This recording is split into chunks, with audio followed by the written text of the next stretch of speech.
I pull a book out of my storage pouch and put it in her hands, admitting I meant to give it to her the night before and forgot. It was my first time and I was excitable. Her cheeks color as she takes it. It is the Formation Illustrated Guide, the Wang family's own formation legacy. I tell her that as a formation master she should get some use out of it, and that while our formations do not stand up to the Yu families, they have their merits. I paid double the contribution for that book, so the two of us could study it at once, and I have already worked my way to beginner. She says she likes it very much, and the morning goes quiet again. 3 days pass and neither of us leaves. Eventually, I walk out with an unsteady gait and a genuine complaint about my back. Whatever this is, it cannot go on indefinitely, and the delay is getting expensive. Once she is settled, I head back to the valley, where the new spirit medicine will mature in a few months. First batch to my mother and my Tao companion. Whatever is left to the Wang family, I run like a mill that never shuts down, and the output only goes one direction. The formation legacy is the piece that will not cooperate. It is every bit as hard as alchemy, and several honest attempts have produced almost nothing I can point to. It leaves me quietly amazed that the Yu family built an entire reputation on it. The real trouble is that the spirit materials a formation eats are hard to find and expensive when found, and between the two of us the quantity is not small. Yu Chong has only just arrived, so the family has no post to give her yet, which means no income and everything out of my pocket. So I decide to grow more spirit medicine, because that turns into money faster than anything else I own. Beyond the valley and the spirit fields, I offer to push the Wang family spirit rice along as well.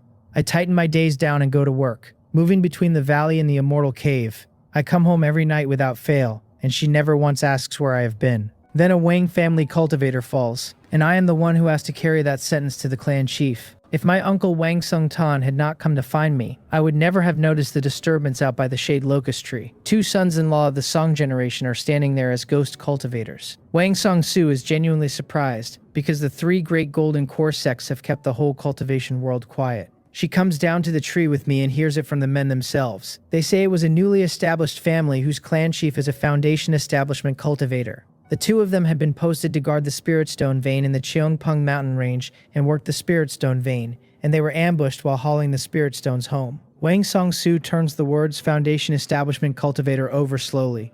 A brand new cultivation family with a Foundation Establishment clan chief can only have been founded by a Foundation Establishment loose cultivator. There are not many of those nearby with names worth remembering, so between the list in her head and the description in front of her, she has already decided. She tells Wang Sung-tan she has a good idea who it is, and orders him to take a few ghost cultivator clan members and go look at the place. I ask whether we are really doing this. Moving without solid evidence leaves us nothing to say to the Shenong sect, and the last thing we can afford is the world learning we keep ghost cultivators. An undead family would be the first thing the Shenong sect wiped off the map. She understands all of it.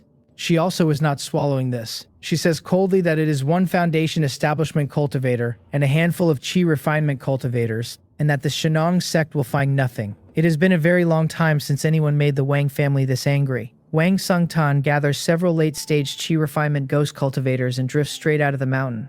She leaves the valley soon after to prepare.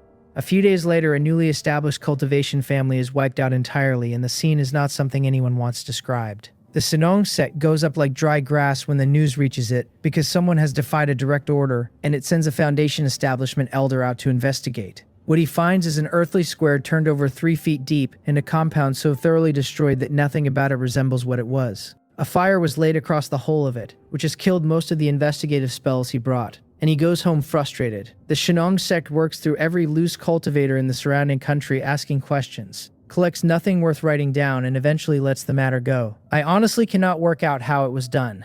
Maybe I should ask my cousin to teach me. 5 years go by. Peace lets the Wang family put weight back on. The 3 first-rank spiritual veins in the Changpeng mountain range settle into steady output of spiritual rice, spiritual fruits, spirit medicine, and spirit stones, until they carry our income. Wang Sang-su decides I've matured enough to run every spirit plant farmer we have, which drops me into the management layer. Neither alchemy nor talismans get to slide. More than a dozen new children come up with spiritual roots. The shade locust tree crosses into second rank, and the ghost cultivator clan members feeding off it start breaking through. 3 to 5 minor levels apiece, several all the way into Foundation Establishment. I am not proud of how envious that makes me. Those ghost cultivators are now the deepest secret this family owns, and the card it will play when nothing else is left. The clan members who took Tao companions early have all had children, and the mountain is loud with babies. By clan rule, a child of 2 cultivators grows up here until the age of 12, and then either the spiritual root testing keeps them, or Jiangsan County takes them. Yu Chongchong and I have a daughter of our own, a small rosy-faced creature who is entirely unreasonable, and entirely mine. Yu Chongchong bounces her in the immortal cave and tells me my mother says the medicinal pills are gone. I tell her it is handled. Those 7 pill formulas have all been brought in, which covers my mother and my Dao companion, and leaves the Wang family with no shortage at all. The contribution it earned bought her a spirit beast to guard her, a bamboo leaf green snake. Then she says her younger brother has found a Dao companion, and that we are expected at the Yu family. He is a few years younger, the clan arranged it in the usual way, and we are going back to celebrate. I ask what congratulatory gift we should bring, since the Yu family are my in-laws, and I have never set foot there. The cultivation world has no custom of a married couple returning home, so I never had an occasion. She says nothing expensive, only medicinal pills and talismans, and I tell her she will not lose face over it. We pack the gifts, leave our daughter with my mother, and take the spirit boat out. I look down the hallway like a tourist while mortal cities slide past underneath, and that is where the idea starts. I ask Yu Chongchong whether the Yu family tests only its own mortal children for spiritual roots. She says yes, and asks whether every cultivation family does not do exactly that. I ask whether anyone there has considered giving mortals of other surnames a chance, and she says no. That answer sits with me. Cultivation runs on background as much as talent, and every loose cultivator who stumbled into an opportunity was simply lucky, so I decided to put it to my cousin at home. They would be children when we took them, raised and taught by the Wang family, and children raised that way belong to the family in their bones. Once grown, we could marry them to our own mortal children, which beats importing studs off the road. What limits this family is the number of cultivators in it, and outside spiritual root children under a firm cap would break that bottleneck. The Yu family sits on a mountain range the way we do, over a second-ranked spiritual vein thick with spiritual chi. What I cannot stop staring at is the formations. Looking down from the sky, there are so many ringed around the grounds that the density alone lifts the hair on my arms. Yu Chongchong says, of course, they hold against a golden core powerhouse and took several decades to lay. Every family has a card in its sleeve, and I have just been shown one. We land, verify who we are, and walk in unchallenged to my in-laws' immortal cave. Her parents nearly come apart at the sight of her, and the 3 of them talk a long time while I sit off to one side. Her younger brother comes out partway through, 6 or 7 parts her face on a taller frame. By her account, he carries dual spiritual roots of fire and metal, and stands at the 5th layer of chi refinement. Night in our room, I ask where his Dao companion comes from, since a dual spiritual roots cultivator can afford to be particular. Yu Chongchong says she is from Beihua Valley and carries dual spiritual roots as well. That stops me. Beihua Valley is a golden core sect level with a Sinong sect. It takes only female cultivators, and it specializes in musical cultivation techniques and spirit plants. Both our families are affiliated to the Shenong sect, so a Yu-boy landing a Beihua Valley cultivator is not a thing I would have predicted. She explains that Beihua Valley lets its disciples out once a year to look for Dao companions, and the 2 of them met during one of those. When I ask whether her brother will stay with the Yu family, she says he is going to Beihua Valley, because that is their rule. There is a town outside the valley where the Dao companions live, so he will be a live-in son-in-law, which sounds like a demotion until I consider whose house he's moving into. The next day is a circus. Marrying into Beihua Valley matters to the entire Yu family, so the ceremony they lay on is enormous, and the 2 of us watch from below thinking it is a bit much. I tell her that her parents are certainly willing to spend, since our own Wang family handles this with 1/10 of the fuss. She says most of it came out of the Yu family's pocket and asks where her parents would have found that many spirit stones. There is a thread of something sour in it, though when she looks up at their faces, she lets it go. The banquet runs long and warm, the guests leave happy, and then her brother says goodbye and goes. We are in no hurry to leave, and Yu Chongchong walks me through the whole of the Yu family. That mostly means walking me through formations until my head swims. She asks, smiling, whether I would like to learn the Yu family's formations. I tell her I would, and that the Yu family would never permit it unless I married into them, because no family teaches its legacy to an outsider. She smiles in a way I cannot read, takes a book out of her storage pouch, and puts it in my hands. I ask whether this is the formation legacy. She tells me not to be ridiculous, that these are cultivation experiences and break no Yu family rule, and that if they did, neither of us would be walking out of here. Then she says her parents left them for the 2 of us. I take it and thank her quietly, because written experience is the thing most cultivators want and almost none of them can get. We keep wandering, and then I see a crowd and ask what it is. She says it is a competition the family runs, about formations. One member lays a formation and another tries to break it inside a time limit, purely to sharpen everybody's skills. My eyes light up, because it is a wonderful idea and the Wang family has never once thought of it. I take her by the hand to go and watch and find she has not moved an inch. She explains that a formation competition exposes a great deal of formation legacy, that neither of us counts as a U family member, and that watching would land us in trouble. There's nothing to do but sigh. Still, the idea comes home with me and I can start with the spirit plant farmers I am responsible for. Wang family territory. I do not stop at my own immortal cave. I go straight to the clan chief. Wang Songsu repeats the proposal back at me as though checking she heard it. She is genuinely shaken, because nobody has ever raised it. Underneath the cultivator's skin, there is always the old conviction that those not of our blood do not share our hearts. So I lay it out properly. We start with a handful of mortal cities as trial ground, take in a few spiritual root children who are not Wang, and raise them into loyalty. Once grown, we marry them to our own mortal children. My real aim is that these children replace the loose cultivator studs entirely, because a child brought up here will always be more loyal. She thinks, then says that if it is only to replace the loose cultivator sons-in-law, she can agree. She will arrange it into next year's spiritual root testing, and the number is to be capped. She is careful with this, because a cultivation family is held together by its bloodline as much as by its strength. I beam like an idiot anyway. It is a breakthrough and an experiment at once, and if it runs clean for a few years, the families around us cannot stay in the same conversation. While I have her, I mentioned that I saw a few things at the Yu family worth stealing. I described the formation competition and she takes the point immediately, saying the Wang family should adopt it, institutionalize rather than run on somebody's enthusiasm. She wants the specifics settled in a full meeting so the whole family's thinking goes into it. Cultivation improves under comparison, and rewards will put a second fire under people. Every member who climbs is another inch of family strength. Then I raise the other idea, which is classes. Right now, anyone who wants a cultivation art either digs through the legacy alone or begs a master, and both are slow. I want it run the way literacy is run, a class each for the alchemy, talisman, and formation legacies. Theory sits next to practice, so anybody who wants a trade can get moving inside a season. And the spirit medicine beginners burn through should come at a discount or on credit, so a young member is not stopped cold by having no contribution before they have earned any.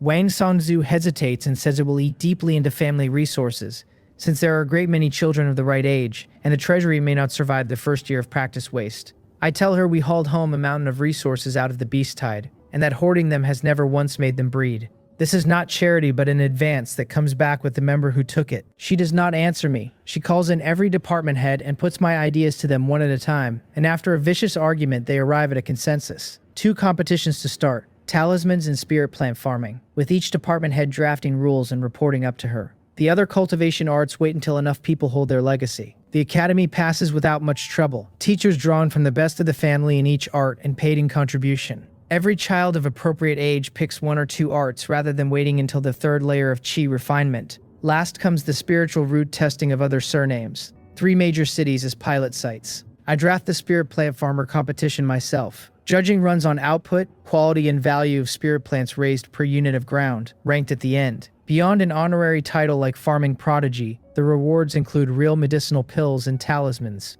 I hand it to the clan chief and it becomes somebody else's problem to implement.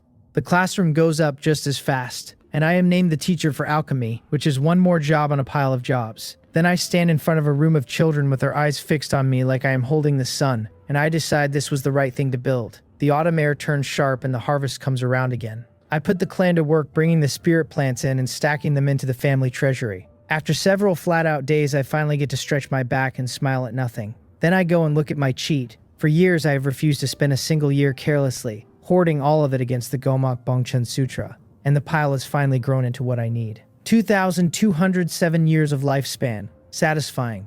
I start the expensive work I have not touched in over 5 years. My lifespan falls off a cliff, while the Gomak Bongchen Sutra climbs, and when 2,000 years are gone, the sutra stands at perfection. My realm breaks through to the 9th layer of chi refinement on its own momentum. From this moment, I have a full 100% success rate on the catalysis technique with any first-grade spirit plant. A few breaths and the thing is fully mature, though the cost of doing it is not gentle. I read the whole panel over, 24 years old with 207 years left, and the Gomak Bongchen Sutra at its first layer, perfection. Beside it stand the turtle breath concealment art, the soul skill, the spirit rain technique, and the golden Gyeong sword art, all at perfection. So do the Youngsei palm technique, the Vajra Buddha body technique, the falling leaf footwork, and the random chopping blade technique. The first layer of 1 chi transforms into 3 pure ones sits with them, and only the blazing soul meditation lags, at proficient and 1%.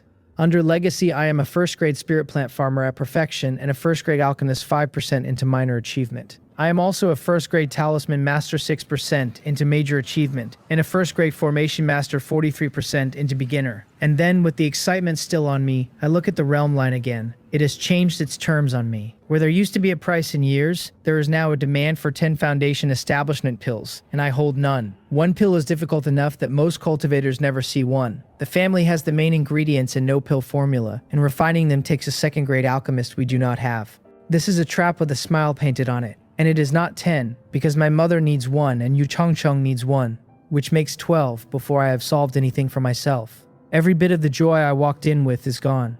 On top of that, the second layer of the Gomak Bangchen Sutra has to go on the list. My great-grandfather found the first layer inside the Sanong sect, so the second is almost certainly sitting there too. That means a trip, and the foundation establishment pill and its pill formula would have to be hunted in the same place. At least my legacies have grown over the years. I go and ask Wang Sang-su how one exchanges for a cultivation technique from the Shenong sect. She says it is simple, that affiliated families run errands for the Shenong sect constantly, and that besides the rewards there are family points. They work like demon beast hunting points belong to everyone, and family points can only be spent by an affiliated family. The Wang family has a good many banked and I can draw on them against my contribution. I ask about the foundation establishment pill and the pill formula. She says both go through points in theory, that the pills are scarce enough that they usually cannot be had at all, and that pill formulas can be had but cost a fortune. When I ask whether we have enough points, she asks what I intend to buy. I do not hide any of it. The foundation establishment pill formula, the second grade alchemy legacy, and the second layer of the Gomak Bangchen Sutra. She says the family's points have piled up so there should be enough, though my own contribution probably is not. Then she points out that the second grade alchemist legacy needs a foundation establishment cultivator to cultivate it at all. I am sitting in the early stage of chi refinement, so buying it would be throwing points into a hole. I tell her I have a way around the contribution problem, and that the legacy is not negotiable. The reason it is restricted is divine sense. Since refining high-grade spirit medicine demands a level of control no chi refinement cultivator can reach. But my soul skill stands at perfection. My divine sense came early, and the foundation is already under me. She asks when I am going, and I tell her now. She gave me the route long ago, so there is no getting lost. I come down at the Sinon Gate Market rather than going straight on. I find the Wang family shop and 7th Grandpa Wang Zhonggong, who is very old now, ruddy in the face and unable to hide the hour of the day he is standing in. By clan rule, he should have gone home to be looked after years ago. He asks flatly what I want, because a junior he has not seen in years does not walk in for the pleasure of it. I laugh, because there is no hiding anything from him, and ask how a person gets hold of foundation establishment pills. He says the Shenong sect. I ask whether there is any other road, and he says the other 2 golden core sects. He has heard Baekwa Valley holds more foundation establishment pills than anyone, with competition to match. I had pointed every thought I owned at the Shenong sect and simply forgotten the other 2 existed. He adds that by the usual timing Baekwa Valley runs an auction at the end of the year, with foundation establishment pills in it. I ask why the Wang family has never gone to the other 2 golden core sects for pills before. Because of the family, he says. We are an affiliated family of the Shenong sect, and setting aside whether the other 2 would even trade with us, the Shenong sect itself would object. An individual going quietly with his name left at home is a different matter. The conditions are that he is not discovered, and that he has spirit stones. My face goes dark at the last part, since spirit stones are exactly the problem, though given time I can solve it. The Gomak Bangchen Sutra sits at perfection now, and the catalysis technique turns spirit plants into money faster than anything else I own. I thank him, then asked to draw some of the more valuable first-grade spirit plant seeds against my contribution. Getting into the Sinong sect takes a cousin, so Wang Zhonggong puts me in touch with Wang Namyo, who was taken away more years ago than I want to count. I tell her I did not expect my cousin to have grown into such a graceful young woman, and it is not flattery. She stands at the 7th layer of chi refinement. She is in the inner sect, and she is apprenticed to a foundation establishment elder. She smiles a small smile and takes me in. The Shenong sect grows spirit plants better than anyone alive. Anyone who concludes it only grows spirit plants gets educated by the back of its hand. We talk about the years while we walk deeper in, and hers have been smooth enough, since nobody provokes a girl with the Shenong sect behind her. I ask why she has never once gone home. She goes quiet for a moment, looking around at the sect, and then says her parents come to see her every year. So what would be the point of going back? I think I understand her well enough. She was handed over as a small child and left to live alone among strangers, and whatever help the family sent afterwards was never going to reach the part of her that got hurt. I do not argue because in her place I would have complained a great deal louder. We arrive at the mission hall in silence. The mission hall pays rewards for Shinong sect disciples and handles every affiliated family in the region. Wang Namio introduces me to the mission hall elder, a calm man with a full beard named Elder Jian. He says that since it is junior nephew Wang's family, we will be handled first, and we both thank him. I tell him I would like to exchange for the second layer of the Gomak Bangchun Sutra, along with the Foundation Establishment Pill Formula,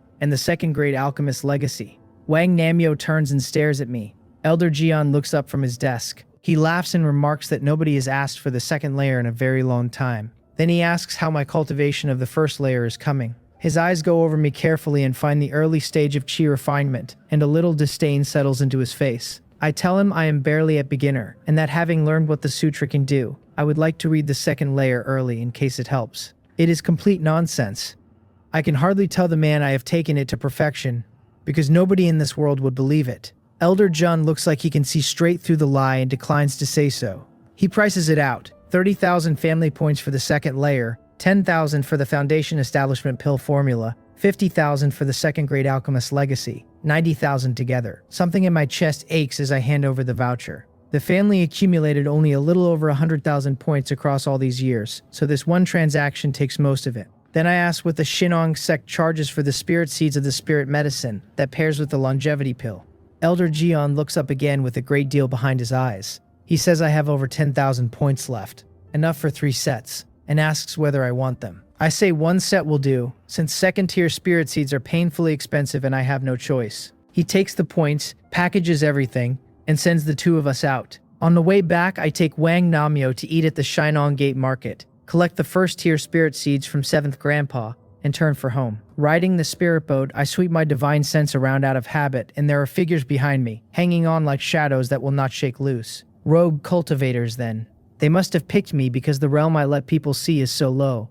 It makes me wonder why nobody bothered the first time I came through the Sonome Gate Market. I keep flying and keep pretending I am blind, until a river comes up under me and I sit down beside it. I lay a few talismans around the place, then sit on the bank to rest while my divine sense holds all 3 of them. 3 men, 2 at the 5th layer of chi refinement, and 1 at the 6th. With strength like that, I genuinely wonder where they found the nerve to rob anyone. Foundation establishment cultivators may be thin on the ground, but late-stage chi refinement cultivators are everywhere. These 3 are not remotely afraid of running into somebody playing possum. I wait, and they close on me from 3 sides, each of them standing on a flying sword. The one in front looks down and starts telling me that this road belongs to him. His head comes off in the middle of it and the blood goes up across a blue sky. I finish his line for him, telling the other 2 that the tree was planted by me and that anyone who wants to pass should leave a toll. They stand there with no idea what has happened. Then I lift the 9-ring broadsword, pointed at the pair of them, and inform them that this is a robbery. Both are shaking now because they have finally worked out what they walked into. One of them gets as far as saying they should run,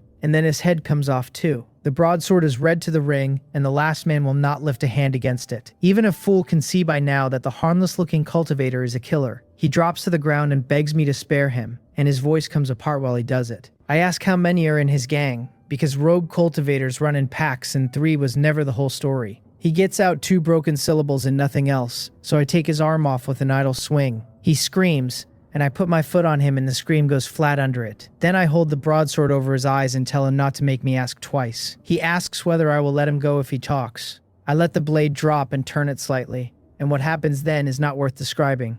I drive my heel into his mouth to stop the noise and shake a little healing powder over his face to slow the bleeding. He looks up at whatever is in my eyes and finds nothing there to appeal to. He has had no power to resist me at any point, which tells him I am a late-stage chi refinement cultivator and that there is no version of this where he wins. Whatever was holding his nerve together comes apart. He says 7. I ask about the realms of the other 4, and he says 1 at the 7th layer of chi refinement and 3 at the 4th. I ask where they are. He says the Shinong Gate Market. These rogue cultivators have parked their stronghold inside the Shinong Gate Market of all places. With the Shinong sect's shadow lying over that market, I cannot go making trouble there without a great deal of thought. The broadsword comes around again and takes his windpipe out. I collect the 3 bodies without fuss and go through them, and they give up some spirit stones and a half-moon jade pendant. A fireball talisman burns all 3 down to ash, and the ash scatters out across the river. My first kill does not sit badly on me, maybe because I was already braced for it, and the whole walk home passes without incident. I hand the contribution certificate back to Wang Sangsu and promise to settle what I owe in spirit medicine soon. She lets it drop, since I keep my word. Back in the valley, I open fresh spirit fields and sow the spirit seeds a longevity pill needs, then hasten the Cheongpyeong grass outside to clear it for replanting.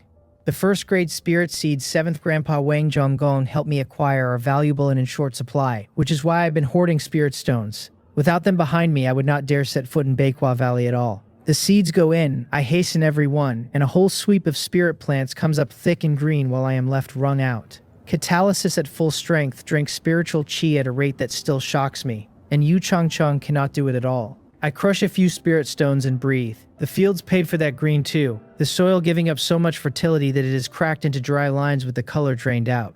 Matter does not appear or vanish out of thin air. I call Four Joys over to bring the harvest in, and after all these years he tends and cuts spirit medicine better than a great many cultivators. While he works, I recover at the edge. Then I carry the Cheongpyeong grass and spirit plants to the clan, trading part for spirit stones and the rest for spirit fertilizer. Four Joy spreads the whole mound through the soil without being told twice. He is a very good ox, and every failed medicinal pill I ever made went into him. He stands on the edge of the 5th layer of chi refinement now, tills in silence, and finishes early. This time I split the replanting into 3 batches and hasten one every other day, which keeps me off the floor and leaves hours for talismans in the furnace. The volume of spirit plants I deliver to the family climbs sharply after that, enough to bring Wang Sengzhu looking for a reason. She guesses out loud that my catalysis technique proficiency has moved up, and I only nod and keep my mouth shut. Her eyes widen anyway, because she can do the arithmetic on what I have handed over lately, and the answer sits somewhere it should not be able to reach. She laughs and says good 3 times over, picturing a Wang family that never runs short of first-grade spirit plants again. With her in that mood, my eyes start wandering, and I tell my dear clan chief cousin that I have a favor to ask. She says to speak and she will do her best, so I ask her to lend me 20,000 spirit stones. She asks what I just said, and I repeat the number. She says no, the sentence before that one, and I repeat the part about my dear cousin. That is when she shoves me off and retreats several steps, wanting to know since when I am anybody's cousin, and telling me not to get familiar. I complain that it cannot be that bad, and she informs me that it is. The family's income is high, but cultivation costs, daily expenses, and facility upkeep leave the clan nothing. 20,000 right off the mark, she says, and she wants to know where a boy my age got an appetite that size, when I lack neither food nor cultivation resources. I tell her most of the truth, which is foundation establishment pills bought in advance and set aside for my mother. My father went into the shade locust tree as a ghost cultivator, and my mother has no divine sense to see him with. Pushing her breakthrough earlier is all I can do. Wang Song-soo goes quiet, then points out that my mother needs decades yet to reach the 9th layer of chi refinement. With my ability, tens of thousands of spirit stones are only a matter of time. My reason does not hold. I say I will repay in spirit medicine. Fast, which leaves her briefly speechless at how little shame I have. She says no again because the clan really is thin on spirit stones and spirit medicine is hard to move. If I insist on borrowing, I repay in medicinal pills instead, specifically the ones cultivators in the late stage of chi refinement need. I agree on the spot, since at worst I spend a stretch of my life as hired labor, and I have a great deal of life. Her tone softens the moment she has what she wanted. She tells me not to hold the squeeze against her, since the clan is short on medicinal pills, and 7th Grandpa will never light a furnace again. That leaves exactly one person in the Wang family able to refine pills for the late stage of chi refinement, and he is standing right there being shaken down. That is what the theater was for. I tell her to simply say so if she runs into difficulties, since contributing to the family costs a clansman nothing. She calls me a good nephew and goes off to count out my spirit stones. I sigh at her back because the next stretch of my life is going to be brutal. Planting, catalysis, alchemy, around and around the same 3 points, busy from waking to sleeping. I stop returning to my immortal cave and sleep at the edge of the spirit field. The grind pays though. On top of the 20,000 borrowed from the family, I put another 10,000 of my own together, and the contribution I still owe can wait. Then I put on a light disguise, set my realm to read as the late stage of chi refinement, and slip out of the Wang family alone. Baekwa Valley sits a long way off, but at my current foot speed it takes a little over a day. The scent arrives before the valley does, and then the flowers come into view and do not stop in any direction. Whoever named the place was being literal. Cultivators stream past me both ways, all here for the same auction, and I follow the crowd to a broad plaza with a plaque reading Baekwa Pavilion. This is where Baekwa Valley sells to the public and runs its auctions, and it is a chain with a branch in the Shinong Gate Market. 10 spirit stones at the door, buys me in, and female cultivators guide everyone through to the auction hall. The seats around me are full of cultivators with their faces covered, showing nothing true, and I have gone further than most and hidden even my build. The important part is what the pavilion has done to the room, which is lay a formation through it that shuts out divine sense entirely. Nobody in here has to fear being peeled open as long as they have spirit stones, and even the goods won at auction are delivered in private. Bakwa Valley thinks of everything. No wonder business is this good. The female cultivators working the floor are all remarkably beautiful, and I do not pretend otherwise while I look. Somewhere in the middle of my looking, the auction begins. A woman in a blue skirt patterned with lotus leaves climbs the stage, face powdered pale, and waves a jade bottle into the air. She declares the auction open, and every head tilts toward that bottle as a thin thread of spirit wine scent works through the room. It is Bakwa Brew, a second-grade spirit wine the valley makes itself, and she says it greatly aids Foundation establishment cultivators. Starting bid, 100 spirit stones. The hall breathes in all at once because opening on a second-grade resource tells everyone what kind of auction this is, and that opening number means nothing. I stare at the bottle without blinking, thinking how badly the beauty's drunk and the 100 brews back home lose to it. I want it. Then I remember that every spirit stone in my pouch is spoken for, and I let it go. Other people do not let it go, and the price climbs until two of them are threatening each other across the room. The woman on the stage asks the fellow Taoists to mind their words, and order returns. The goods come out one after another after that. Second-grade medicinal pills, second-grade magical artifacts, second-grade talismans, and then puppets. The puppet legacy is technically a branch of artifact refining, but almost everyone lists it on its own, and the Wang family does not have a scrap of it. I am extremely envious right up until I touch the spirit stones in my hand, and decide against being envious with money. More good things go by than I can count, and finally the Foundation establishment pills come up, 5 of them, sold one at a time, starting at 3,000 each. The hall opens up immediately, because Foundation establishment pills are hard currency, badly overpriced, and wanted by everyone who has ever hit a ceiling. The voice is thin as the first climbs, and it stalls at 7,000, so I call 7,100. My plan is simple. Take any of the first 3 under 9,000, and if all 3 get away, come out swinging on the last 2. Somebody answers 7,200, since a Foundation establishment pill normally goes for around 8,000, and there is room left to push. I am in no hurry and follow every step up without jumping ahead, and the first pill comes to me at 8,300. The second goes the same way, one small step at a time, while voice transmissions land in my head from strangers telling me not to be greedy. One Foundation establishment pill is hard enough to come by, they say, and I should be careful about having it taken off me. I ignore all of them, because Bakwa Valley's reputation is spotless. Nothing leaks from inside, and once I am out that door, nobody alive can find me. The second lands at 8,800. The third draws real anger, with more cultivators piling in, and I follow on the strength of the 12,000 still in my pouch. At 11,000 it is mine, and half the hall looks ready to cough blood. With what is left I cannot bid on anything else, so I get up and collect what I paid for. A maid takes me into a sealed side room where I hand over the spirit stones and receive the Foundation establishment pills. Then she asks gently whether I want the free month of lodging the pavilion gives winning bidders. I tell her Bakwa Valley really does think of everything. The place stays busy year-round, so I can settle in and pick my own moment to leave, and nobody knows who I am. She takes me to an immortal cave, and once I have checked it over and found nothing wrong, I call the 18-star glazed gourd out of my beast taming bag. After turning it over, I send the gourd home asking my cousin to come meet me quietly. Her combat strength is famous for miles, and with her sitting unseen behind me, nothing can touch me. The gourd understands, spreads its wings, and is gone. Her voice transmission reaches me a few days later asking whether a secret meeting means I bid on Foundation establishment pills. Of course it does, and she would have guessed anyway. She says to walk out of Bakwa Pavilion normally by spirit boat, like anybody else, and that she will clear whatever comes after me. My heart settles, all the more so because the 18-star glazed gourd has come back to my side. I follow her arrangements and leave on a spirit boat, one more ordinary cultivator going home. Once we are clear of the valley's range, something feels wrong. Whatever the pavilion arranged inside those walls was good, but cultivators are patient, and I am being followed. I push my speed up, and several rogue cultivators close from behind, with a Foundation establishment cultivator among them. Then my divine sense sweeps back and finds nothing at all where 4 auras were a moment ago.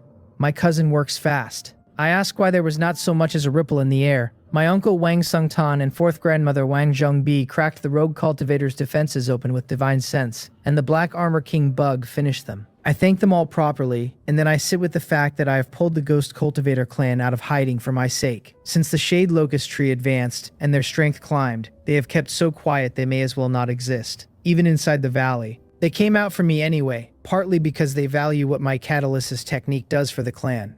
The rest of the road is quiet. Then Wang Song-su finds me and stares without blinking until I ask her to just say it. She asks how many foundation establishment pills I bought, and I tell her 1. She wants to know why she is hearing that 5 went up at Baekwa Pavilion and 3 went to a single buyer. I get very excited about that man, who threw spirit stones around like they meant nothing. Half the hall sat back and let him have the first 3. I tell her the fight over the last 2 was vicious, and both cleared 13,000. Her eyes say a great deal. When it is clear I am not moving an inch, she sighs, tells me to repay what the family lent me, and leaves. A full year disappears into the furnace. I refine like a madman to clear the debt, and by the end every spirit stone I owe is paid off with a pile left over.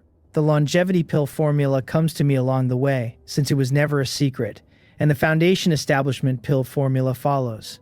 I memorize both to the last line before handing them into the family treasury. Somewhere in there, the second layer of the Gomak Bongchun Sutra reaches beginner, and it is a straight enhancement of everything the first layer did. Improve the meridians, repair oneself, hasten the growth of all things. The first line still raises blood and spiritual chi reserves and toughens the meridians, and now it opens hidden meridians as well, which drags physical strength up with it. The second accelerates the healing I already had, so internal injuries, open wounds, and soul damage all close at a speed bordering on unfair. Anything short of a killing blow simply repairs itself. The third line is the one that matters to a spirit plant farmer. At perfection, the second layer hastens second-grade spirit plants at full strength, at 8 times the cost. There is a wall in front of both things I most want. The second layer of the sutra is a foundation establishment cultivation technique, and my cheat will not touch it until I have broken through myself. The second-grade alchemist legacy sits in the same trap. It reached beginner on its own, and the first-grade alchemist legacy climbing to minor achievement dragged it to 90% of that rung without my help. Both of them sit there complete and untouchable, waiting on a breakthrough I do not have. I read the whole of myself the way a man lifts the cover off a well in a dry year, because everything down there is water and the shaft has a bottom. My name at the top, Wang Nam Nam, 25 years old, counted against 633 years of life beneath it.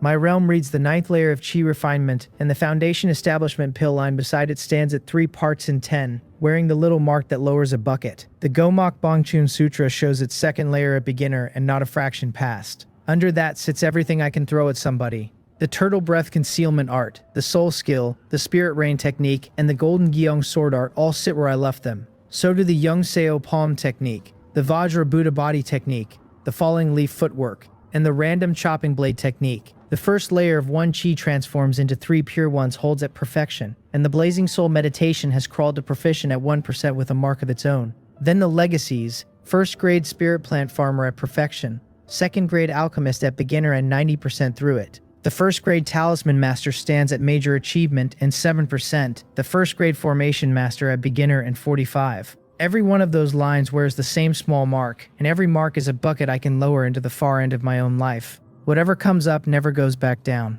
At the end of that same year, 3rd Grandma Wang Zheng-yo perishes and comes back a ghost cultivator. 7th Grandpa Wang Zhonggong retires home for good, and the Shannon Gate Market passes to other clansmen. Inside the shade locust tree, 3rd Grandma works out the shape of it. The tree she walked past every day was hiding something heaven-defying, and half the clansmen she buried are standing in front of her. She says she never imagined how much a life without divine sense would delay, since she took a longevity pill and did not actually live many more years for it. Being able to serve the family even after perishing lifts her enormously. Then she points at me and calls me a brat for hiding it. I grew up under that woman's eye, and she did not expect to be the one caught out. I tell her that if I had said it in advance, she would never have believed a word. Nobody guesses that ghost cultivators survive by leaning on a spirit plant. She has to give me that one. Life keeps moving anyway. In the new year, Yu Chong Chong and I have our second child, a fat boy who cries at the top of his lungs every single day. Outside the family and my own household, everything I have goes into alchemy and talisman work, and alchemy above all. The main spirit medicine for the foundation establishment pill that the family planted matures in about 10 years, and with the formula in my head, I can attempt the refinement then. Alchemy also turns into spirit stones faster than anything else I do, which builds the clan and my household together. Even Four Joys takes medicinal pills daily now. A month later, he breaks through to the 5th layer of chi refinement. None of the next part happens where I can see it, and I only hear it afterward. An old woman stumbles into the clan chief's immortal cave gasping, and Wang Sung-su's eyes blur before she places her. Since taking the seat, she has learned most of the family secrets. She has met Wang Myungju twice, during the Beast Tide and again before second grandma set out to travel, both long after the woman was supposed to be dead. She did not expect to meet her again like this. A healing medicinal pill melts in far enough for the old woman to catch her breath and open her eyes, and the gaze behind them is already going. Wang Myungju presses a storage pouch into her hands and perishes on the floor. Wang Sung-soo knows something enormous has happened. She carries the body to the shade locust tree and waits for it to flower and fruit. Wang Myungju rises out of it as a ghost cultivator, and the story comes with her. She went deep into the 10,000 mountains on her travels, careful the whole way, and met a few genuine opportunities that pushed her realm up. Recently, she found a ruin in there and went inside. Most of what it held had been eaten by time and did nothing at all, and only a handful of pill formulas were still legible enough to carry out. She was hit the moment she stepped clear. A demon beast in the late stage of Foundation establishment chased her the whole way and left her ruined. She says flatly that she would have self-destructed and taken it with her, had she been willing to lose the formulas. She had heard Wang Myungjae speak about the shade locust tree, so perishing never frightened her. What she wants now is to cultivate a while and go back for revenge. Wang Sangzu ignores that and opens the storage pouch, finding 3 pill formulas with the writing still clear. The ghost cultivator clansmen confirm it is not ancient script, only old. She sends for me and I am halfway back to the valley before anyone finishes explaining. A Foundation establishment pill formula, a marrow cleansing elixir formula, and a soul nourishing pill formula. My first thought is that one of them is a duplicate, and my second is that it is not, because this Foundation establishment pill formula is nothing like the Shenong sex. I tell them straight that all 3 are second grade and nobody in the family can refine any of them today, which does not mean nobody ever will. Most of the spirit medicine listed can be bought openly, with only a few second-grade ingredients that would have to come from the Shenong sect as spirit seeds. And this Foundation establishment pill formula does not call for second-grade spirit medicine at its heart at all.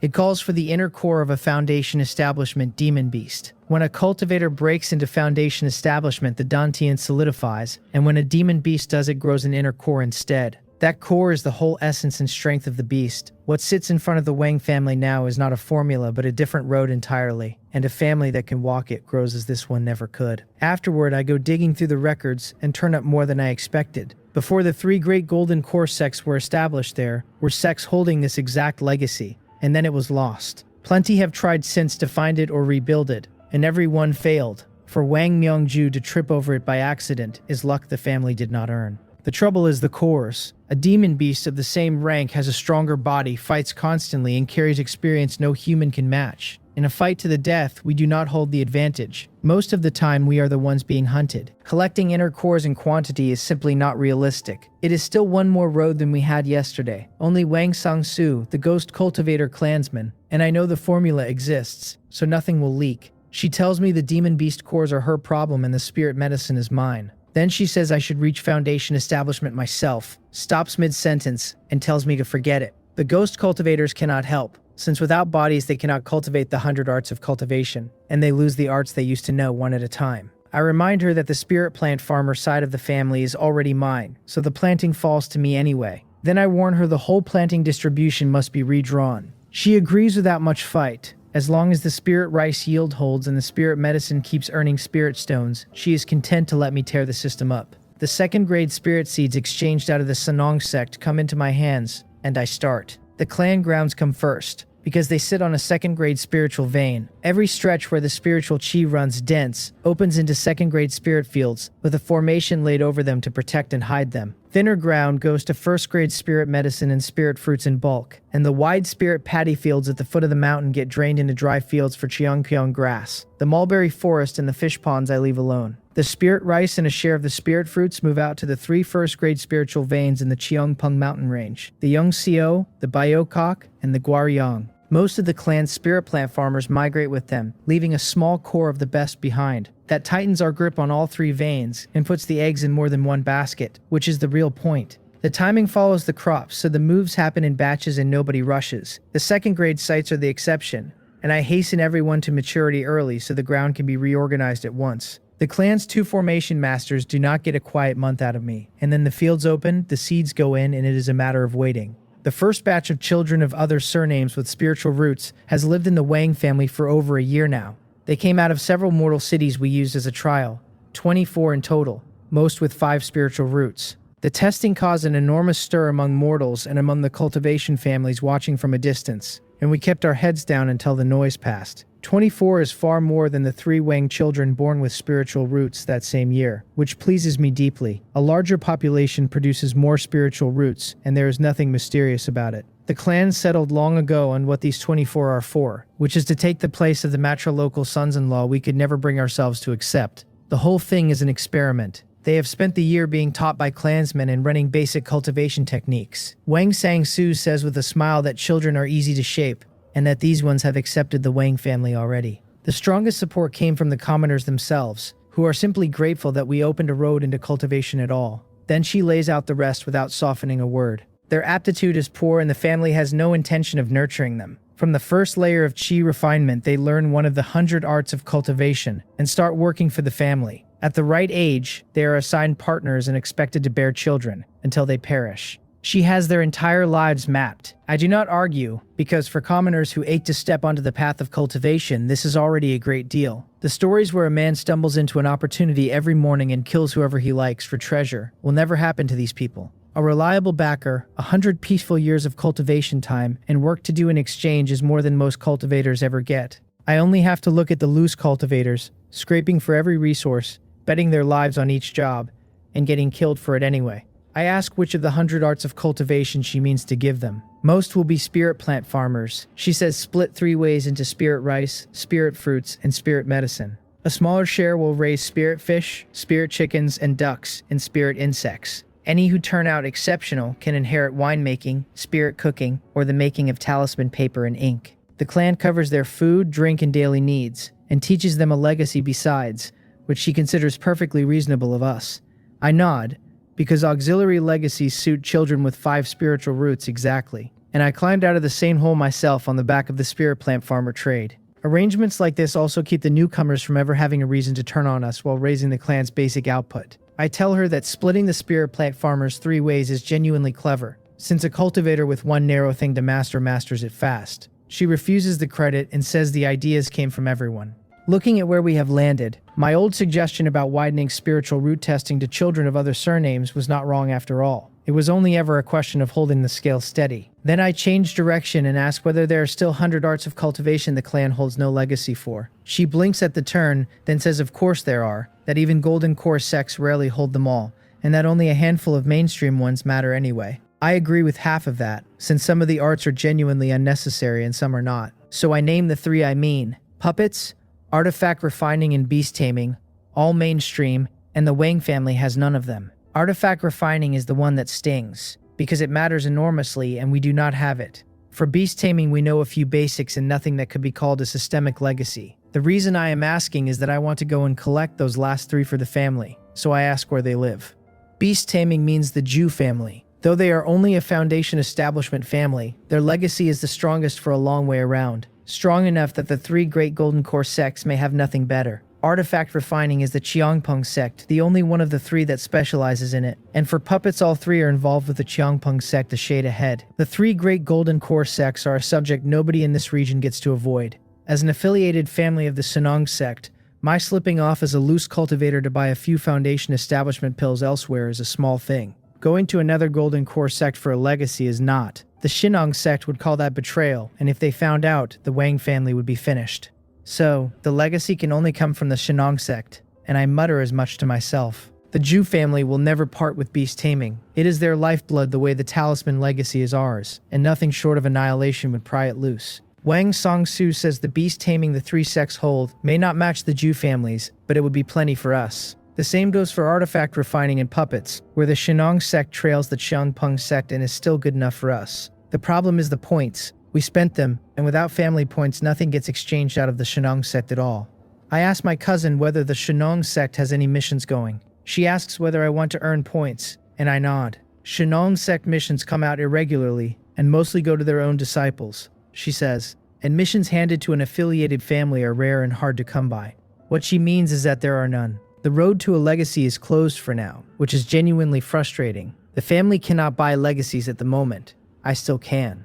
I go to the scripture pavilion and exchange for what the Wang family already owns. Spirit chef, brewer, which came to us from Kang He, spirit insect cultivator, ore finder, diviner, curse master, and spirit vein master. All of them sit on the second floor, which I have been allowed onto since taking charge of the spirit plant farmers. The first 3 I at least recognize. The last 4 I have barely heard named, and I take them anyway, since nothing ventured is nothing gained. Then I go back to the valley and ask second great-grandmother Wang Nungju. She drifts out of the shade locust tree surprised that I have been upstairs at all, then remembers I count as management now and lets it go. She tells me the ore finder, the diviner, the curse master, and the spirit vein master are legacies the family gathered piece by piece across a great many years. An ore finder locates ore veins, exactly as the name says, and we have 1 or 2, and the spirit stone mine in the Chongpeng mountain range is theirs. A diviner deduces events, past or coming. A curse master refines divine sense into curse power and delivers it through a medium, either to drag a man's luck down or to kill him outright. A spirit vein master guides the power running under the earth to raise a spirit vein's grade, and can even move some veins to where he wants them. I sit with that a moment genuinely shaken. With legacies like those in hand, why does almost nobody in the Wang family know them? I ask her about the other 3, since she mentioned 1 or 2 ore finders, and she nods and says nobody knows them.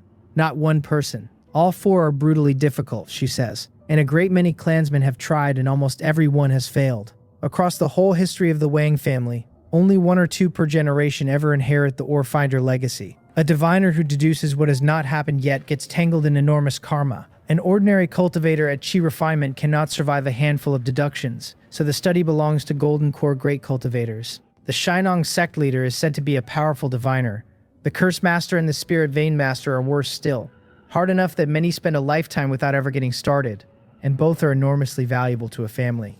My chest swells anyway. Difficult means little to a man whose lifespan is nailed to the survival of his clan. I have time nobody else has, and once I have a foothold, the rest is patience. So I take my leave of Wang Niangju and start carving hours out of my days for these legacies. The easy 3 go first: spirit chef, brewer, and spirit insect cultivator, and I have all of them inside a month. Spirit chef in particular fits a cultivator at Qi refinement perfectly. The spiritual meals it produces help ordinary cultivators along, and while they never match a medicinal pill, they win on taste and on price. I should open a restaurant in the Shenong Gate Market and sell spiritual meals and spirit wine. As for the ore finder, the diviner, the curse master, and the spirit vein master, those I will simply have to grind down over years.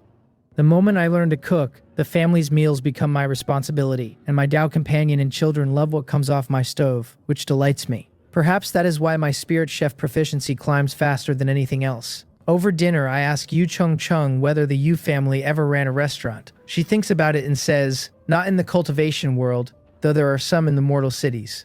I ask whether there are any famous restaurants in the cultivation world at all. There is the Flower Queen Pavilion of Bakwa Valley, she says, and only near Bakwa Valley, and she looks thoughtful enough that I suspect she has eaten there. The food is superb, the menu is enormous, and it genuinely helps with cultivation. I saw that place while I was buying foundation establishment pills, and assumed it was a brothel. Learning it is only a restaurant produces a small pang of disappointment I decide not to examine. I drag my mind back and ask what she thinks about the Wang family opening one. It should be possible, she says, but she asks whether the family has enough spirit chefs, which lands on the sore point. Most cultivators chasing longevity stop caring what food tastes like, and since spiritual meals lose to medicinal pills anyway, the trade has been dying for generations. Families and sects carry almost no spirit chefs now, and the Wang family probably cannot scrape together enough bodies to staff a kitchen. So I tell her we can train them. If the restaurant genuinely earns spirit stones, nobody in the clan will object to turning some of the children of other surnames into spirit chefs.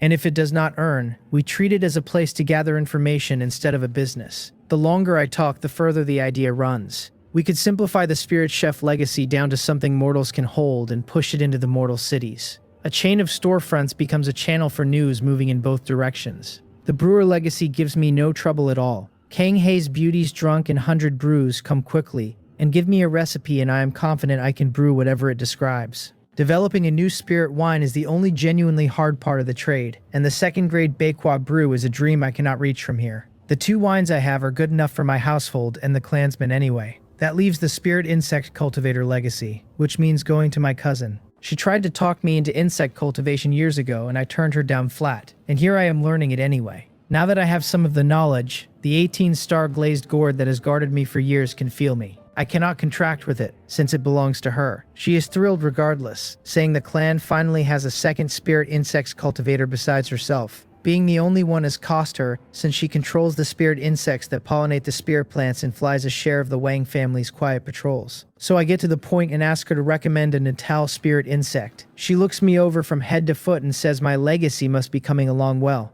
To outsiders, her nephew is nothing worth remembering, and half the families nearby do not know I exist. In her eyes, I am a genius. Realm excluded, obviously. Then she asks what kind of insect I want, since the legacy runs down 2 roads. Hers is ordinary spirit insects, the other parasitic curse insects, which is difficult, slow, and ruinously expensive. I tell her shyly that I would like a spirit bee like her natal spirit bee queen. The shyness amuses her and irritates her in equal measure, and she tells me to stop circling and say what I want. Raising a spirit bee queen at Chi Refinement is not difficult, she says, and she agrees to it. Then she adds that the clan has rules and the spirit bee queen does not come free. I ask her price, having wanted that bee and its royal jelly for a very long time. 1 Foundation establishment pill. I inform her, in a completely different tone, that a spirit bee queen is not really all that important. A natal spirit insect matters, but the pill matters more, and since I may never refine one myself, the one I own stays as a backup. She does not get angry. She holds up 3 fingers instead and says, fine, no pill. 3,000 spirit stones. I try 500. She turns and walks off, remarking that if a spirit bee queen is unimportant, I should go find some other insect. I catch her by the sleeve and ask for a little off. When she moves to leave a second time, I fold and agree to 3,000, adding that I do not have it right now and will pay in spirit plants. She says medicinal pills instead, and we have a deal. I ask what this spirit bee is called, since I have watched it since I was a child and never learned a name. It does not have one, she says, because she found it by chance in the 10,000 mountains, and I can name it myself. She says that honestly, but its royal jelly can shift the bloodline of other demon beasts, and something with an effect that overbearing was never an ordinary spirit bee. She tells me to come back in 15 days with the medicinal pills and collect the spirit bee queen. Then she pulls loose from my grip and goes. 15 days, 2 pill furnaces, and no sleep worth mentioning. Pill after pill goes into jade bottles until I have 3,000 spirit stones of value stacked in front of me. My cousin is punctual to the hour. When I arrive, there is a spirit bee queen the size of my thumb on her shoulder, banded yellow and black. She lifts it into her palm and holds it out to me. It is newly born, she says, only at the first layer of chi refinement, and I am to feed it my essence blood and perform the contract out of the legacy. I bite my finger and bring it to the spirit bee queen's mouth. The words come out of me while the blood goes into her, and the contract closes. With a thought, she lifts off and lands on my shoulder, and the thing running between us now is bloodline deep and impossible to cut. We exchange a few impressions, and then I hand my cousin the medicinal pills. She starts shooing me out, telling me to come back with questions later because she is busy. With a wave of her hand, the 18-star glazed gourd leaves my side for hers. She takes it back on the grounds that my spirit bee queen will be uncomfortable with a Foundation establishment spirit insect standing over her. I am reluctant, and not quietly. That gourd on my shoulder is the entire reason I have dared to travel at all, and without it I will think hard before going out again. But I do not argue. It was always hers, and she is right about the effect, and a blocked road is a blocked road. Back in the valley, I pat Four Joys on the head and introduce his new companion. He stares down at something smaller than his own eye and moos twice. Once the two of them are used to each other, I carry the spirit bee queen up into the shade locust tree. It is tall and thick now, it keeps the wind and rain off, and nowhere in the valley is safer for a nest. The clansmen inside understand what I am doing, and nobody objects, since it costs them nothing. I leave food out and leave her alone, because a queen knows her own business, and the valley is full of spirit plants and gives her everything she needs. Somewhere far from any of this, outside Immortal City, there is a village. A gust of demon beast wind rolls through it, carrying a stench foul enough to turn a stomach. Every flower and every blade of grass it touches withers, and every living creature dries to a mummified husk. The whole village is finished in a single night. When people find it days later, the husks crumble to dust at a touch, and the ruined houses come down one after another until the village buries itself. Several cultivators arrive and find the scene too grim to look at directly, and they search every inch of ground anyway. One of them says this has not shown itself in a very long time, and the records put it before the 3 great golden core sects existed. When the others ask what it is, he tells them it is a demonic cultivator. Half a year later, the ore finder legacy reaches beginner. It is of no use to me whatsoever, since I sit inside the family every day and there is nowhere here to go looking for ore. Useless today is not useless forever, so I set it down and will push the proficiency when I have a reason to. The spirit bee queen has grown in the meantime. Her hive hangs in the shade locust tree at the size of a child of 7 or 8. There are thousands of worker bees in it, each as strong as an innate martial artist. They do whatever she tells them, and mostly what she tells them is to pollinate the spirit medicine and the spirit fruits across the valley.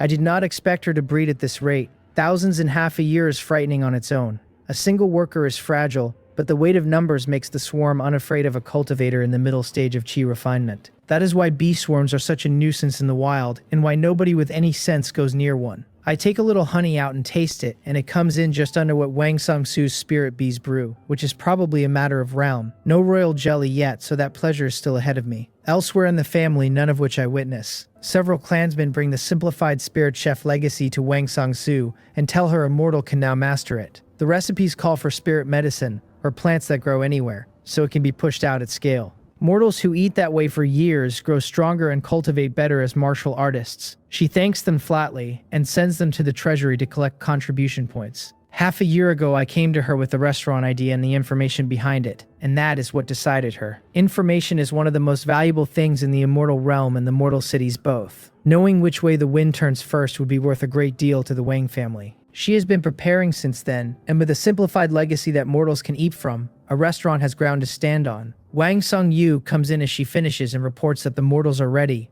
all of them martial artists and quick to learn. The family's mortals have been running restaurants and tea houses for a while now, and improving them steadily, and the only missing piece was the spirit chef. She tells him to put the mortal martial artists to learning it and to make certain the channels that gather and carry information are properly laid. Then she hands him the simplified legacy and says the storefront in the Sinong sect market has already been assigned to other clansmen. A few sentences out of her, and a dozen people run themselves ragged. But the restaurants do open fast. Beyond what they were built for, they give traveling clansmen safe lodging and earn enough silver to pay for themselves, which nobody planned on. That is a story for another day. She has barely finished with all that when the next thing lands in front of her, an invitation from the Ju family clan chief to a gathering of clan chiefs. On its face, it is about keeping relations warm among the nearby families. In practice, it is a trade fair, with the occasional martial exchange thrown in, meaning competitions and nothing worse. That kind of event is not optional. Every family sits at a different stage of growth, holding and needing different resources, so there is no better chance to size each other up and trade. It has been held several times before, and Wang Myung-gae always went. She tidies herself, calls 3 clansmen, and sets out, and on the way she runs into me riding 4 joys and stops. She wants me at the Ju family with her, since I know spirit medicine and can refine and can judge the quality of whatever gets traded. The other 3 are specialists in their own fields. I shake my head. Without the 18-star glazed gourd riding on my shoulder, I am not leaving family territory for anything. Even with my cousin asking, the answer is no, because she cannot stand beside me every hour of every day. I start walking again, and discover the 18-star glazed gourd has already cut across my path, and without a sound it hauls me up onto the spirit boat. 4 Joys is left standing in the road with no idea what just happened to his owner. Before I can give a single order, family territory is behind us. I glare at all of them from the deck and ask, without much life in my voice, what exactly requires me specifically. Errands, my cousin says. There are errands at a gathering of clan chiefs. I have nothing to say to that, and since there is no going back, I ride along while the other 3 explain the situation properly.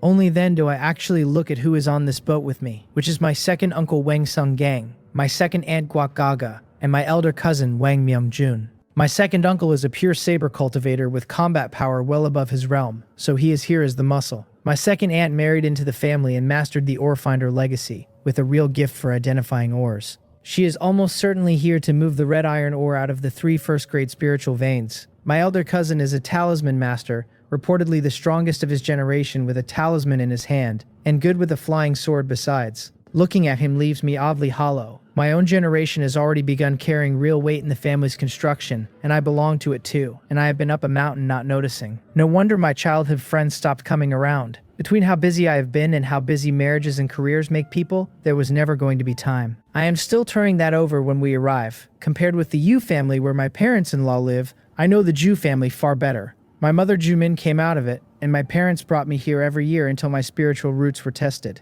Looking around on the way in, almost nothing about their territory has changed. Once business is done, I want to see the 2 elders, both first-grade alchemists who spend the year refining medicinal pills for the Ju family's beast taming. There is experience to trade and family news to catch up on. The 5 of us are led through to the reception hall, where a good many people are already waiting, mostly Chi refinement families with a few Ju family elders keeping them company. Then Wang Song-soo walks in, and every conversation in the room stops at once. There is no helping that. My cousin's brilliance is simply too much to look away from. Her existence is why the Wang family has been stable for years, and why the rest of us cultivate in peace. She strides to a seat slightly left of center and sits, and the four of us stand behind her. Then she points at the empty seats and asks what the situation is. The middle one belongs to the Jew clan chief, since they are hosting, but there are 7 more standing empty beyond it. The Sinong sect has only 3 affiliated foundation establishment families, Wang, Yu, and Ju. 5 spare seats means others are coming, and the Qi refinement families are only fit to sit below. A Jew family elder rises and explains that this gathering is not limited to the Shinong sect's affiliates, and that families out of Beikwa Valley and the Cheongpeng sect have been invited as well. That genuinely surprises my cousin. Each Golden Core sect and its affiliated families run as a closed system with little crossing the lines, and today the Jew family means to break that habit. Then a white-bearded old man walks in with a fire-red monkey the size of a human head sitting on his shoulder, 6-armed and strange to look at.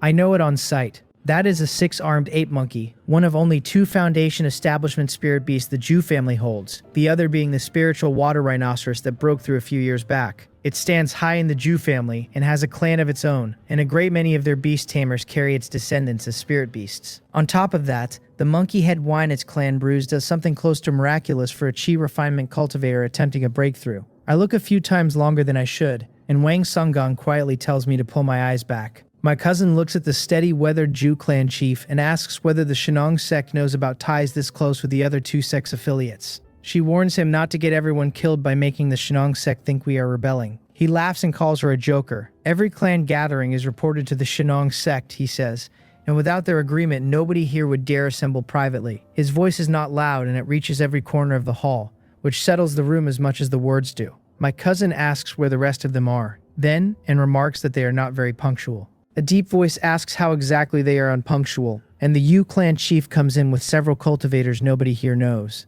The Jew clan chief greets him and starts making introductions. Beyond the Wang, Yu, and Ju families, there are the Jian family and the Kyong family out of Beikwa Valley, and the Ye family, the Shim family, and the Li family from the Cheongpeng sect. The Qi refinement families do not need names. The Yu clan chief teases that not everyone has arrived and asks after the Wei family and the Yang family of Beikwa Valley. Those 2 had other business, the host says, and will be met another time.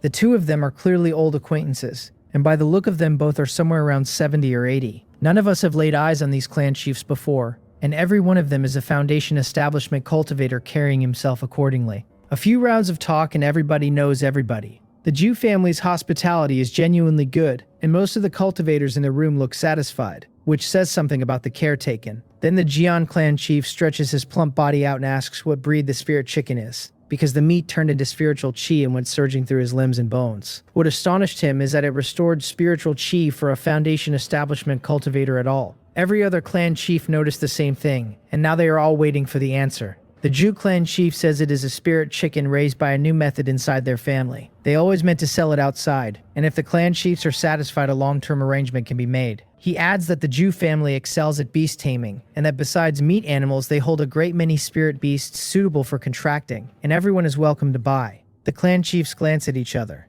So it has already started. In that case, everyone speaks plainly, and the families begin laying out what they have brought. Members set up samples like soul holders, spirit plants, spirit ores, medicinal pills, talismans, and more, until the whole hall is dazzling. The clan chiefs make room and go browsing for treasures. I watch Wang Songgang and the other 2 pull resource after resource out of their storage pouches, stunned at how thoroughly prepared they are. I am indeed here to do odd jobs, so I help set our samples out and then start looking at everyone else's. Every family has its specialties, and there is enough here to make me drool. My cousin tells second uncle to mind the samples, while the rest of us walk the room, look for anything worth buying long-term, and come back to discuss it. That means the real business of the gathering has begun. I stand alone in front of one family's stall and work through the treasures on it one by one, and a small spirit seed catches my eye.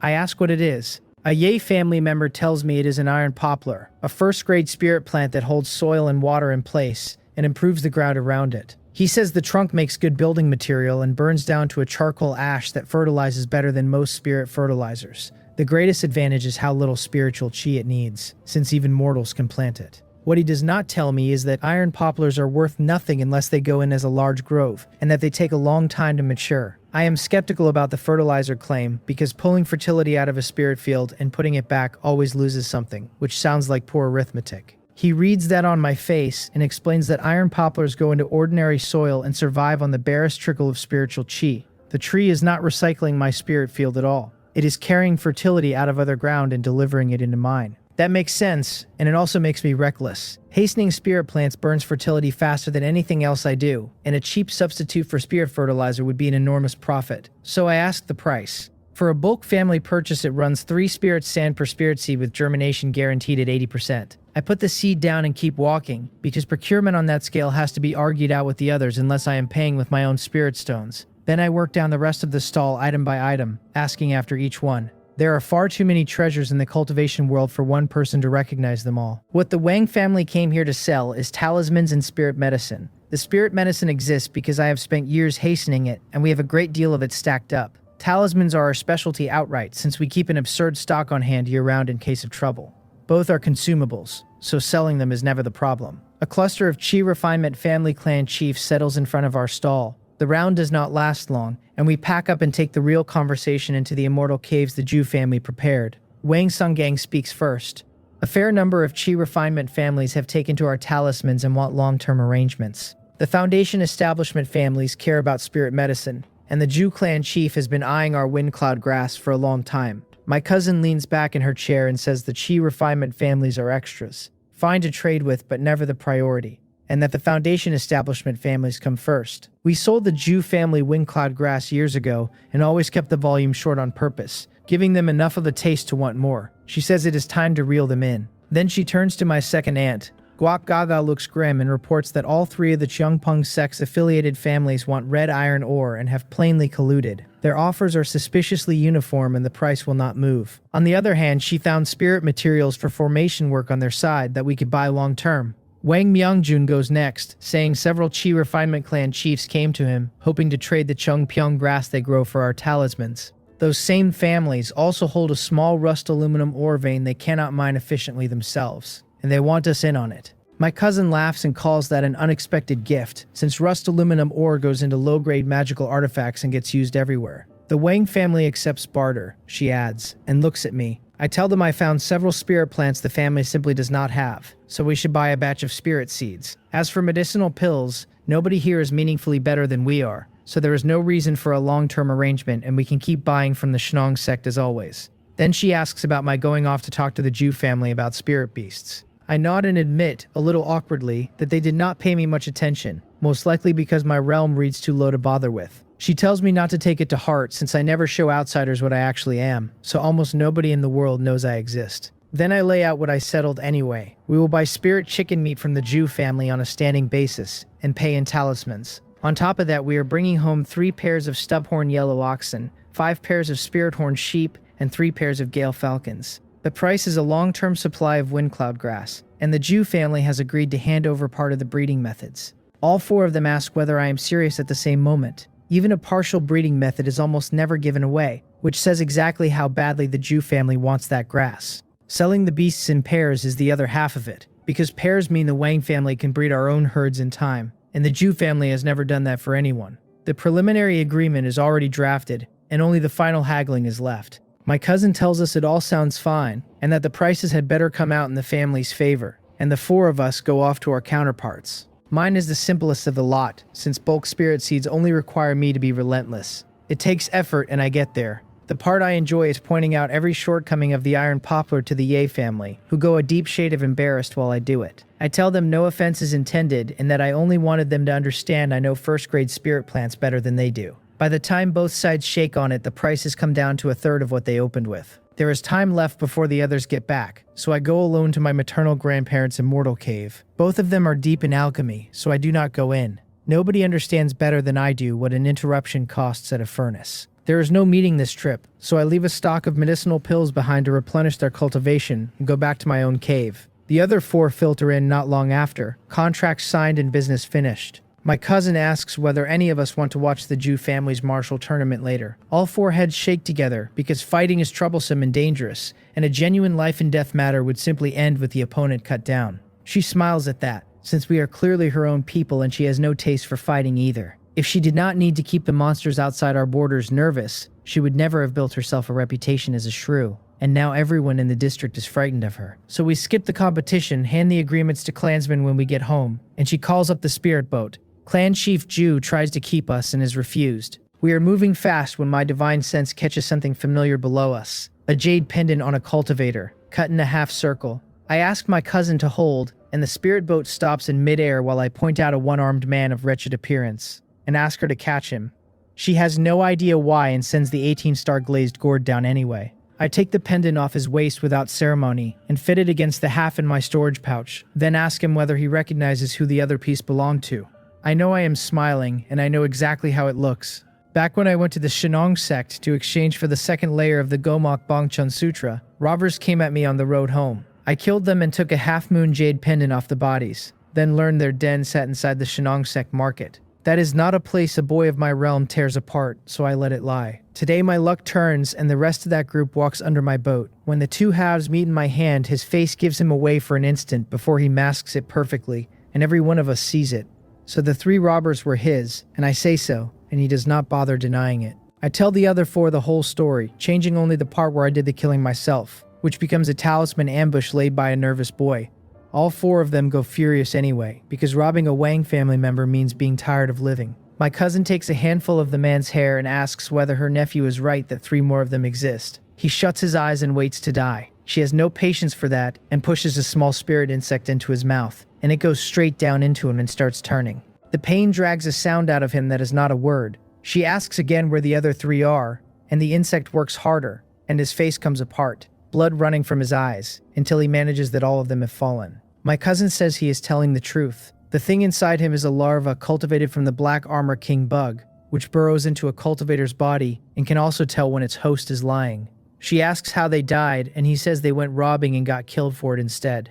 Wang Sungang spits that they deserved it, since robbers are the one thing he genuinely hates. I am still turning the pendant over, because I never paid attention to it before, and now that the halves are joined, I can see there is more here than a keepsake. He begs for a quick death, and I can guess why, since the insect is eating through his organs and there is a limit to what a man can hold. I tell him yes. He gets out that a formation has been laid inside a particular shop in the Sinong sect market, and that the jade pendant is the key. Everything the group accumulated over the years sits behind it, and his eyes finish the sentence. I bring the 9-ring broadsword around and take his head off, strip the body and drop it. The spirit insect detonates on the way down and scatters what is left of him across the sky. The 5 of us change course for the Shinong sect marketplace and empty the rogue cultivator's hoard. 700 spirit stones, plus an assortment of medicinal pills and talismans, which counts as a wealthy haul by any standard. Guakgaga says rogue cultivators clearly make excellent money, having never seen 700 spirit stones stacked in one place. Wang Sungang says they make money and die fast, and that he will never understand men who scrape resources together and refuse to spend a stone on themselves. Either way, it belongs to the Wang family now. My cousin splits the whole pile 5 ways and tells us to take it and buy whatever our cultivation needs, and she is assertive enough about it that nobody argues. A month later, I announce a breakthrough and let the world see the 3rd layer of chi refinement. For a cultivator with 5 spiritual roots, that is ordinary, possibly a touch slow, which is exactly the impression I want. Then I pick up my children and ask what happened while I was shut away. Yu Chung Chung goes through it one item at a time. The family's trade has grown, and the clan chief has signed long-term agreements with several other families. 2 people from the Jew family have arrived to teach us the breeding methods for the 3 spirit beasts. At the 3 first-grade spiritual veins in the Chongpeng mountain range, the family has ordered the worked area expanded to put iron poplars in, and more mortals have been recruited to mine. Then she says there is one more major thing, which is that the 3 golden core sects have issued a land reclamation order. I ask what that is. It means taking territory, she says, and asks whether I truly believed wasteland turns itself into spirit fields for free. Every place in the cultivation world with a spiritual vein under it has been occupied for generations, so there is nowhere left to reclaim, unless... I turn and look toward the 10,000 mountains. The beast tide has not been over for many years, so the human race means to move first this time. We already hold the Cheongpeng mountain range, and pushing deeper than that guarantees another great battle. Yu Shangchang gathers the children up and explains it to me properly. When the demon beasts lost the beast tide, they pulled back deep into the 10,000 mountains, leaving a vacuum roughly 600 miles deep between the 2 sides. That empty ground belongs to the winner as an unspoken prize, and if the human race had lost, it would have been us retreating and the demon beasts spreading into what we gave up. I object that when the demon beasts withdrew, a great many human cultivators chased them into the deep mountains, and most of those never came out. I remember it clearly, because the Wang family refused to follow the crowd and buried far fewer of its own. She asks whether we truly meant to hunt a beaten enemy to extinction, and whether anyone honestly believed the demon beasts had no powerful experts left in reserve. These quiet years were about giving them room to retreat properly. Now the timing is right to move into the vacuum. So the 3 golden core sects are calling everyone in to develop it together. Their own manpower could not digest that much ground in 100 years. Beyond spirit fields and spiritual veins, there are mortal cities to build and populations to move. I ask who owns the reclaimed land. They belong to the 3 golden core sects, she says, and she asks whether I would dare hold an opinion. Families and loose cultivators who join the reclamation earn family points instead, redeemable for cultivation resources, and the list includes spiritual veins, mineral veins, and legacies. Better still, during the reclamation, those family points are honored by all 3 sects without restriction. I ask how long the order runs. It is undecided, she says, and will end when the work does. I am privately thrilled. This is my chance at a whole shelf of things I could never otherwise touch. Running the arithmetic, the 3 golden core sects take the meat of it and everyone else drinks the soup. But the soup is spirit fields, and spirit fields are beyond price. Cultivation families are fanatics about land in a way that goes down to the bone, and however much ground gets opened, all of it will be claimed. The sects will set the exchange rate on family points where it suits them, because they are not fools. If any spirit fields go unclaimed for want of points, they can release their elderly cultivators, the ones with no road left, to found families of their own. That is another income stream, not a loss. So I tell Yu Chongchong we are going too. She looks like a woman with bad news, struggles with it, and then says the clan chief already took everyone who could be taken, my mother included. Fewer than 10 adult clansmen remain in the family, and the rest are children. She has been left to mind the children. I have been left to run every internal affair the Wang family has. There is nothing in my head for a moment but the size of the job. Whoever is left is either watching children or tending spiritual plants, so they are going to be worked to the bone. And now the whole administration lands on me. At least I do not have to worry about safety, since a small army of ghost cultivator clansmen is sitting inside the shade locust tree. Since I cannot leave, I may as well start. The first thing I do is assign people to look after every child left behind, and after that it is a mountain of miscellaneous clan business. The spiritual plants are easy, because that is my own trade. The trade agreements with all those families are where I start losing the thread. Then Wang Namjun comes to find me and offers to take the trading off my hands. Our clan chief cousin considers my realm too low for external work, he says, so he will handle anything facing outward. I am genuinely moved. My older brother has arrived at the perfect moment. I hand him every external affair we have, become a manager who touches nothing, and feel my spirit come back. Then I ask Yu Chongchong, who is still surrounded by children, where 4 Joys and the Spirit Bee Queen have gotten to. My 2 spirit beasts normally stick to me like burrs, and I have been searching a long while without finding hair nor wind of either. She thinks about it and tells me the clan chief took them, the hive and the worker bees included, all of it hauled off to the land reclamation. My cousin stole my ox and my bees. I can accept 4 Joys being requisitioned, but why swipe the Spirit Bee Queen? She is my life-bound spirit insect, so how did I feel nothing while it happened? Something is wrong here, badly wrong. I send a voice transmission after my cousin and get no answer whatsoever. What I do get, when I reach for it, is the connection to the Spirit Bee Queen sliding back into place. Both read as safe for now, which lets me breathe again. A short spell of seclusion and my spirit beasts get walked off by somebody else. When those 2 come home, I am going to have a long talk with them about wandering off with strangers without so much as a sound. The clansman in front of me says his name is Wang Sung Ryong, and I keep my face pleasant while everything behind it goes cold. I have lived in this family more than 20 years and I know our role of cultivators by heart. There has never been a Wang Sung Ryong on it, and the face is worse than the name. It belongs to nobody I have ever passed in a corridor. But my cousin Wang Sung Su sent him back herself, and the clan chief approved him, so his identity is not a thing I may doubt out loud. So I run the quiet possibilities instead. Maybe he is some elder's child born outside the ledgers, or a mortal of the Wang family who stumbled into cultivation.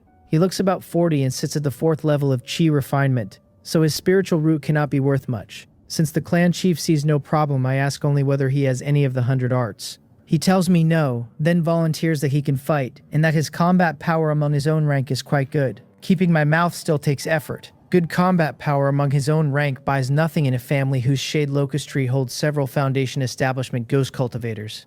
I tell him that by seniority I ought to call him cousin, and that he can go help with the spirit plants. A spirit plant farmer will teach him the work, and any spare hours go to patrol duty. He agrees without a flicker and follows the farmer clansman out to the terraces. I keep half an eye on him after that, because there is something in his aura I have met before. Strange and familiar at once, and the 2 halves will not sit together. 2 months slide past. Wang Songryong performs as a decent middling clansman should, and settles into the Wang family like a stone into a wall. Then a report comes up the mountain and I take it to him. Loose cultivators are making trouble down in Jiangsound County, and since my new cousin boasts about his combat power, he can go and solve it. It also gives me a clean look at his methods. At the same time, I ask my cousin Wang Sung-tan to shadow him with a recording stone. Half a day later, Wang Sung-tan drifts back into the valley and tosses me the stone. His expression is heavier than the errand deserves, and he tells me the new clansman seems to have noticed him. That should not be possible. He is a Foundation Establishment ghost cultivator, and no 4th level chi refinement cultivator senses one of those. Without divine sense, a man cannot see a ghost cultivator at all. I ask whether Sung-young did anything about it, and he shakes his head. The man dealt with the loose cultivators, bought trinkets for the family children, and is walking through our gate about now. The whole process is in the stone, he says, and I can watch it at my leisure. As for the man himself, he means to put the question to Wang Sung-soo directly, or he will not sleep easy. I agree with him there. Sending a clansman home out of nowhere would make anybody itch, and I only swallowed it because I had trusted my cousin too far. I do not let him leave yet. I set the recording stone going, and it plays back the road to Jiangsan County. The hunt, the talk, the falling out, the fight, the road home. All of it reasonable. All of it clean. Then I run it again, because it is too clean. Wang Sung-ryung moves carefully, but twice he checks the exact angle where Wang Sung-tan was riding his shadow. That is why my cousin came back rattled. Worse, during the falling out, he is hiding what he can do, tangling with the man for an age when 3 exchanges would have finished it. I ask what realm that loose cultivator was, and Wang Sung-tan says the 5th level of chi refinement. I watch the fight a 3rd time. Then I ask whether he knows a cultivation technique called 1 chi transforms into 3 pure ones. He knows it. He tells me sourly that it is the technique our 3rd great-grandfather Wang Myung-wee used to swindle half the family with. It was incomplete, and there was no way on earth to learn it. A few clansmen bought a copy, found it could not be cultivated, and after that nobody bought anything from the old man again. Then he stops and asks whether I was scammed too. At the same moment I ask him the same thing. Neither of us answers, and the silence stretches until we both sigh at it. 2 generations of Wang men, robbed by the same dead relative. I press him anyway and ask whether he is certain nobody ever cultivated it successfully. He rolls his eyes and says the thing is missing half its pieces, so how could anyone? That is all I need, so I wave him off and send him to ask Wang Sung-soo about the situation. I already know where Wang Sung-ryung came from.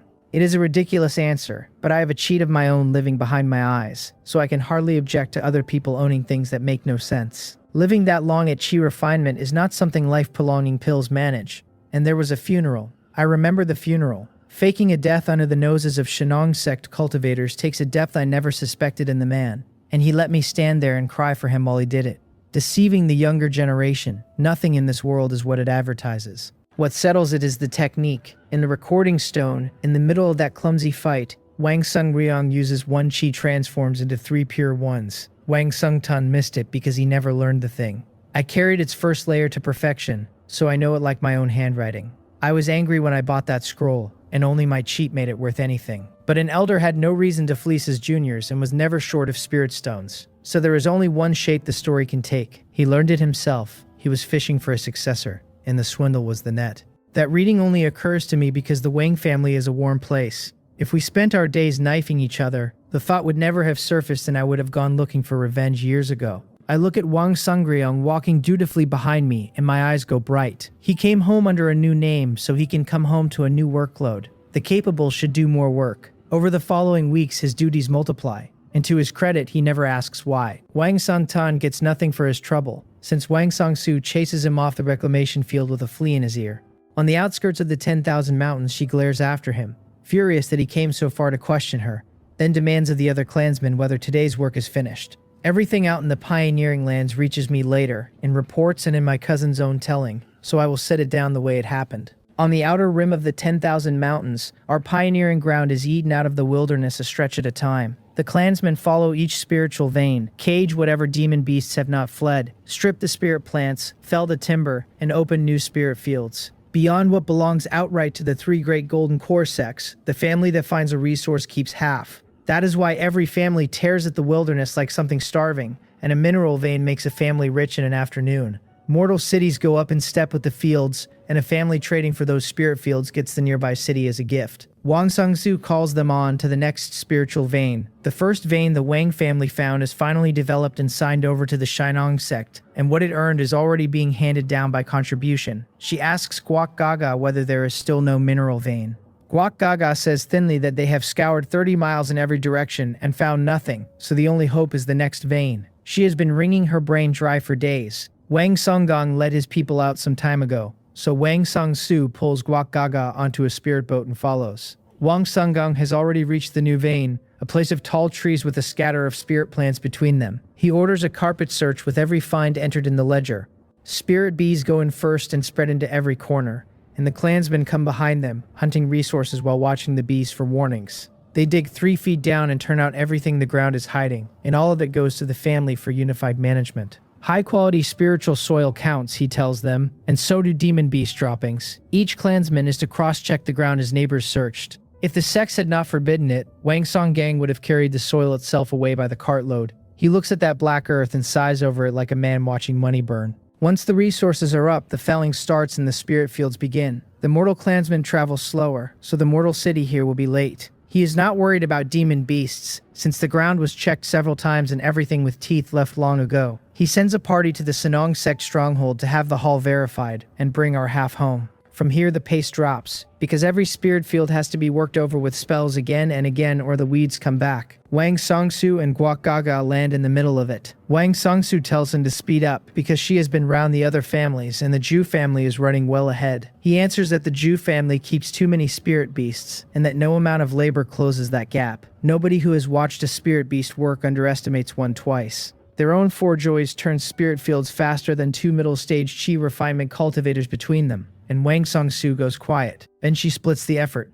Wang Songgong keeps leading the clansmen through the fields, and she takes Guak Gaga hunting mineral veins. Once they find one, the spiritual veins nearest it get developed first, so that even if the family points fall short, the mineral veins share still pays in spirit stones. Clansmen on broken ground can prospect the old way while they work, and anything that looks like ore brings the 2 of them running. The pair leave, and the field work does not stutter, because with Wang Songgang standing over it, everything runs. Half a month later, Guak Gaga spreads her spiritual power flat across a stretch of ground, and comes up grinning with a small spirit stone mineral vein. She marks the rough boundary and sends word to Wang Songgang, and the answer returns almost at once. Clansmen are already moving to support them, and the Shinong sect is notified to verify the claim. She is still saying it when she notices Wang Songsu is gone still, watching another quarter of the tree line. Guak Gaga gets as far as naming her clan chief before a group of cultivators walks out of the trees at them. The shout comes first, furious and rehearsed. It demands to know where these loose cultivators crawled from and how they dare trespass in ground assigned to the Y family of Beikwa Valley. Wang Songsu gives it straight back and asks why the Y family does not simply claim the entire 10,000 mountains. The land is plainly unowned, since they surveyed it and found no markings. The Y family did not wander out here by accident,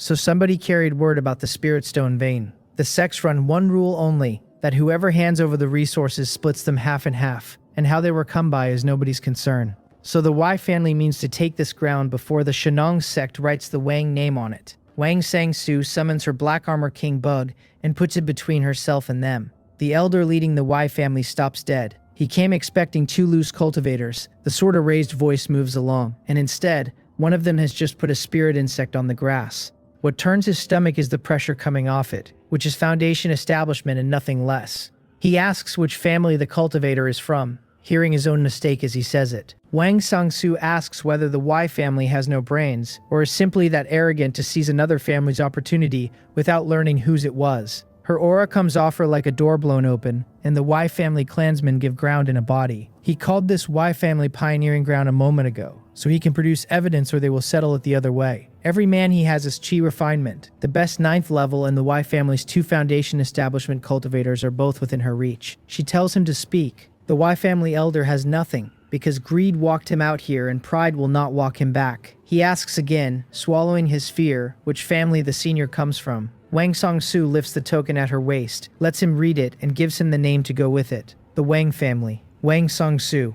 The Y family knows exactly what that name is worth. When Wang Songsu first took the seat of clan chief, she fought several ugly battles and won all of them, and the story traveled as far as Beikwa Valley's affiliates. They never expected to be standing in front of her, in a world where might settles every argument. The elder concedes, and does it fast. He tells her the Y family was blind and ignorant and begs her to spare them. When she asks whether this is not his family's reclamation ground after all, he calls it sleep talk and foolishness and asks her not to take offense. She takes offense beautifully. The movement of his lips terrified her clansmen. she says, so some spiritual treasure is owed. Then she points at Guak Gaga and invites him to look at this poor fairy, whose skin was a healthy yellowish white before he opened his mouth, and is now completely drained. She may never recover from the fright. The Y family men can barely keep their faces straight. If she wants to rob them, she can simply rob them, without an excuse that insulting. The elder grinds out a question about what the senior wants, having decided to bleed money rather than blood. She wants 100,000 spirit stones, and then they can go. His face goes several shades worse as he asks whether it could be a little less. She says then let it be a foundation establishment pill, since she hears the Y family traded one out of Bakwa Valley not long ago. She will even discount it. One foundation establishment pill, plus a share of the treasures out of one spiritual vein, and the matter is closed. A rough voice cuts across the clearing accusing her of digging up the Y family's foundation, and a square-faced middle-aged man comes down out of the sky on his sword. The Y family men brighten at once and greet their clan chief. Wang Song-su asks whether their foundation is truly so shallow, and tells him his people frightened her people, so he will not leave without paying for it. The Y family head looks at Guak Gaga, then at his own elder, and offers 3 bottles of second-grade healing medicinal pills. She asks whether he thinks he is tossing coppers to a beggar. She wanted that pill from the moment she heard it existed, and she will not step back through an open door. The foundation establishment pill is the one thing the sects will not let a family buy with family points, so it can only be had from an affiliated Golden Core sect directly.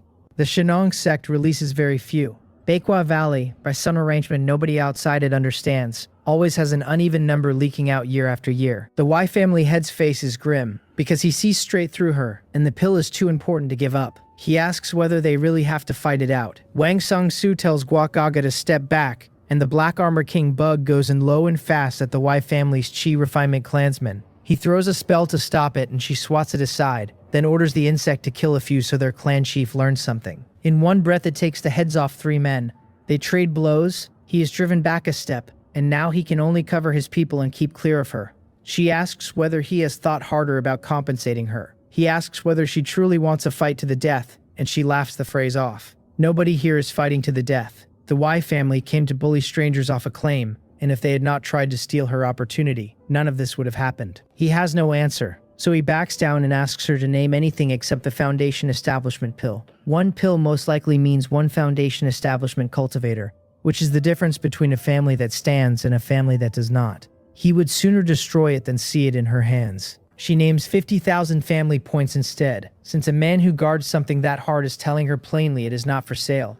50,000 is roughly what a first-grade spiritual vein is worth in reclamation. He fires back that if frightening one clansman is worth 50,000, perhaps she will price the 3 men she killed. She smiles and offers to kill 3 more Y family men in compensation. The Y family head has now made 2 mistakes in one afternoon. The first was trying to reason with someone stronger in a world where strength is the whole of the law. The second was trying to reason with a woman. Neither road goes anywhere. He opens his mouth and sees the Black Armor King Bug gathering for another pass, and whatever he had dies in his throat. He throws a token to Wang Song-su and takes his people out, and over his shoulder he promises through his back teeth that the tables will turn. Once they are gone, Guak Gaga comes to her shoulder and observes that the Wang family now has enemies. It is a fair observation. The Wang family could never claim to have no rivals, but it had never yet made an enemy to the death. Wang Sang-su tells her there is nothing to fear since no beast ever fattened without night feeding, and the Wang family has to expand when the moment offers itself. Living off sect missions and daily trade only keeps them the size they already are, and growing past that means swallowing other families. She had been chewing on that a long while, and the only open question was which family to take first. She never expected the Y family to volunteer. Guak Gaga asks whether the sects even permit wars between families, since she has lived in the cultivation world for decades and never seen one. Wang Song-su tells her it is forbidden during reclamation and during a beast tide, and that outside those windows nobody cares. Besides, the 2 families answer to different Golden Core sects, so the Shinong sect would be delighted to see Bakwa Valley lose an affiliate. Wang Song Gang arrives while they are still talking, and once the Spirit Stone vein is handed over, the 2 women go back to prospecting. Wang Song-su has already put the family's ghost cultivators onto the Y family, which is quieter than sending anyone with a heartbeat. The war itself waits until the reclamation period closes. Wang Song-gang mutters that it is a mercy they have no trade running with the Y family. Guak Gaga tells him the whole story, and he warns the clansmen to expect retaliation. He rings the site with warning talismans, puts more spirit bees on patrol, and only then lets them cut into the marked ore. Once the Shinong sect verifies it, the Wang family can mine in earnest. The miners are mortal martial artists, and the work is prized. A man swinging a pick inside a spirit stone vein soaks in spiritual chi all day, and that does more for his martial arts than any teacher can. Out in the reclamation, the quarrels keep breaking out, and the three great golden core sects watch everyone without lifting a finger. The only people enjoying themselves are the sect disciples. They earn contributions on the reclamation and take sect missions on top of it, verifying the spirit items the various families dig up. They collect a fee and a bow from everyone they meet, and it makes for a comfortable life. Wang Sung Gang bows the Sainong sect cultivator off politely, and the spirit stone vein is cleared for mining. The family owes half the yield measured against the vein's reserves, and there is a great deal of room inside that sentence. A complete spirit stone and a handful of fragmented spirit sand differ only in how much spiritual chi they hold, but in practice they are not the same thing. The handover is counted by quantity and nothing else. So if most of what goes to the Shinong sect is spirit sand, nobody will say a word, and the whole spirit stones stay home.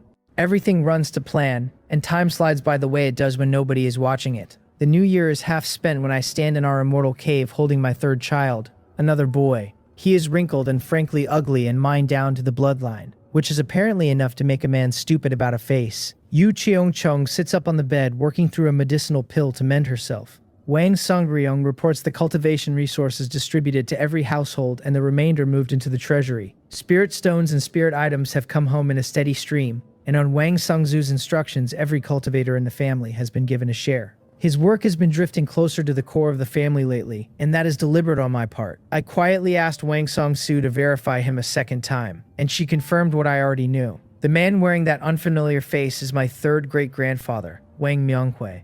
I tell him the spirit medicine and the spirit rice are ready, since I have been pushing them to maturity for days, and he can arrange the clansmen for the harvest. Once he is gone, I turn my attention inward, because the diviner legacy has opened. Reading the future is a terrible sort of power, and almost no cultivator at chi refinement will touch that much karma, since the ones who do tend to die of it. My cheat leaves me holding several hundred years of lifespan, and a fat purse makes a man brave, so I try divination. Divination eats lifespan at a rate that would frighten a moneylender. The further ahead the question reaches, the finer the detail, and the more the answer matters, the harder it bites, and it is billed by the breath. I ask only about my own next 3 years. 3 breaths cost me 3 years off the far end of my life, and what comes back is a blurred smear that tells me almost nothing. A real swindle. I would love to know how the Golden Core great cultivators manage it without dying at their own tables. Perhaps the price drops once the legacy reaches perfection. Until then, I am not touching it again for fun. I let it go, wait until Yu Chung-chung is steady enough to take the baby back, and return to work.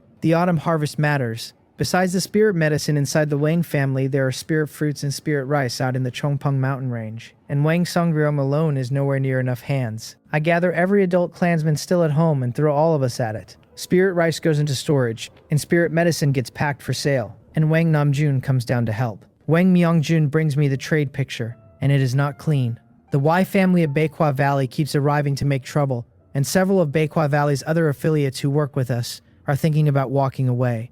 Our clan chief cousin took a large sum of family points off the Y family, and no family swallows that quietly. Since the reclamation forbids open war, everything they do will be sideways, and it costs us little, because we have no direct trade with them. I tell him to steady the other families while I carry this to Wang Song-su. The Ghost Cultivator clan under Wang Song-tan and Wang Myungju has been piling up information for months. That night, Wang Song-su comes home at speed, and in the valley the Ghost Cultivators surface one after another out of the shade locust tree, until Wang Myungju is the last to arrive. Wang Song-su tells her to begin. Wang Myungju drifts to the center and lays it out. The Y family sits 240 miles southwest of Beihua Valley, on a second-grade spiritual vein beside a large river. They grow spirit medicine, and have supplied the auxiliary medicine for Beihua Valley's foundation establishment pills for years, which is the only reason Beihua Valley notices them. They hold 2 foundation establishment cultivators, the clan chief at the second stage and the elder at the first. Under those, over 20 late-stage chi refinement cultivators,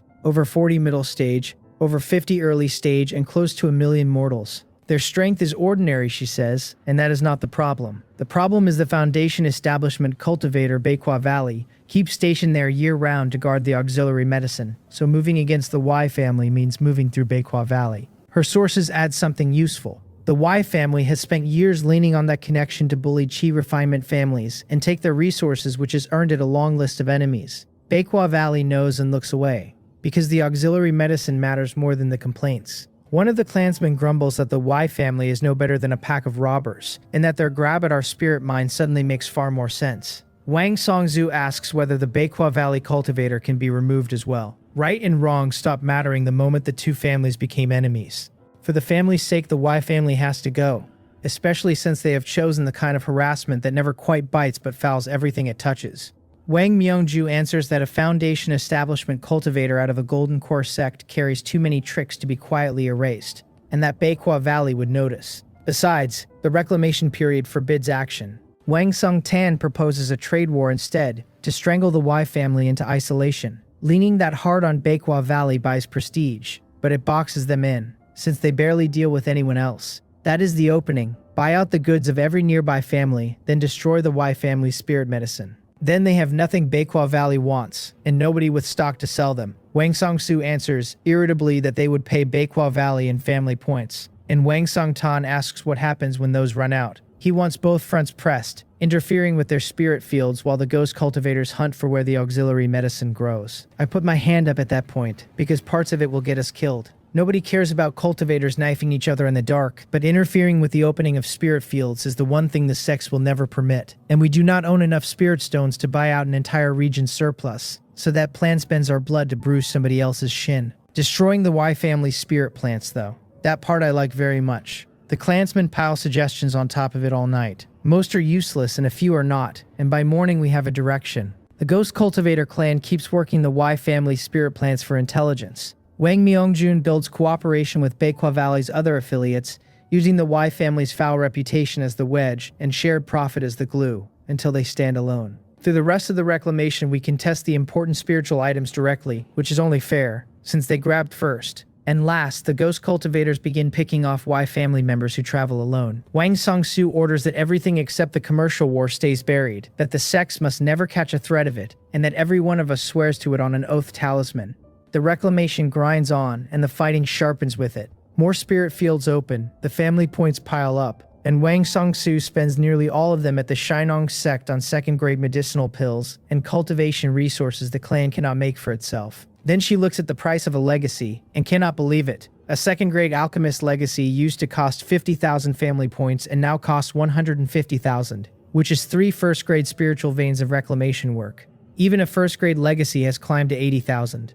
Elder Jian, who handles the exchanges, gives her the terms without sympathy. Legacy exchanges run until the reclamation ends, and after that no family gets another until the next beast tide, so she should buy while she can. She asks why that was never announced. He says he informs the families capable of paying when they come to the counter, and families who cannot pay have no need to know. Then he points at the legacy and asks whether she wants it. She grinds her teeth and says another day. She has already spent too much, and she would rather bank more before the window closes than take 1 legacy and lose 3. Back home she puts the resources in the treasury, opens them by contribution, and tells everyone what the sects have decided. Wang Songgang takes it seriously at once. The reclamation has to be pushed harder so the clan can buy every legacy it lacks, and preferably a few more second-grade ones, because those are the foundation a family stands on. Nobody argues. As the clan's cultivators multiply, the hunger for legacies grows with them, and everyone gets back to work. Time goes the way it goes, and it is the 5th year of the reclamation. Last year, Yu Chung Chung gave me a daughter, and she has just got as far as walking badly.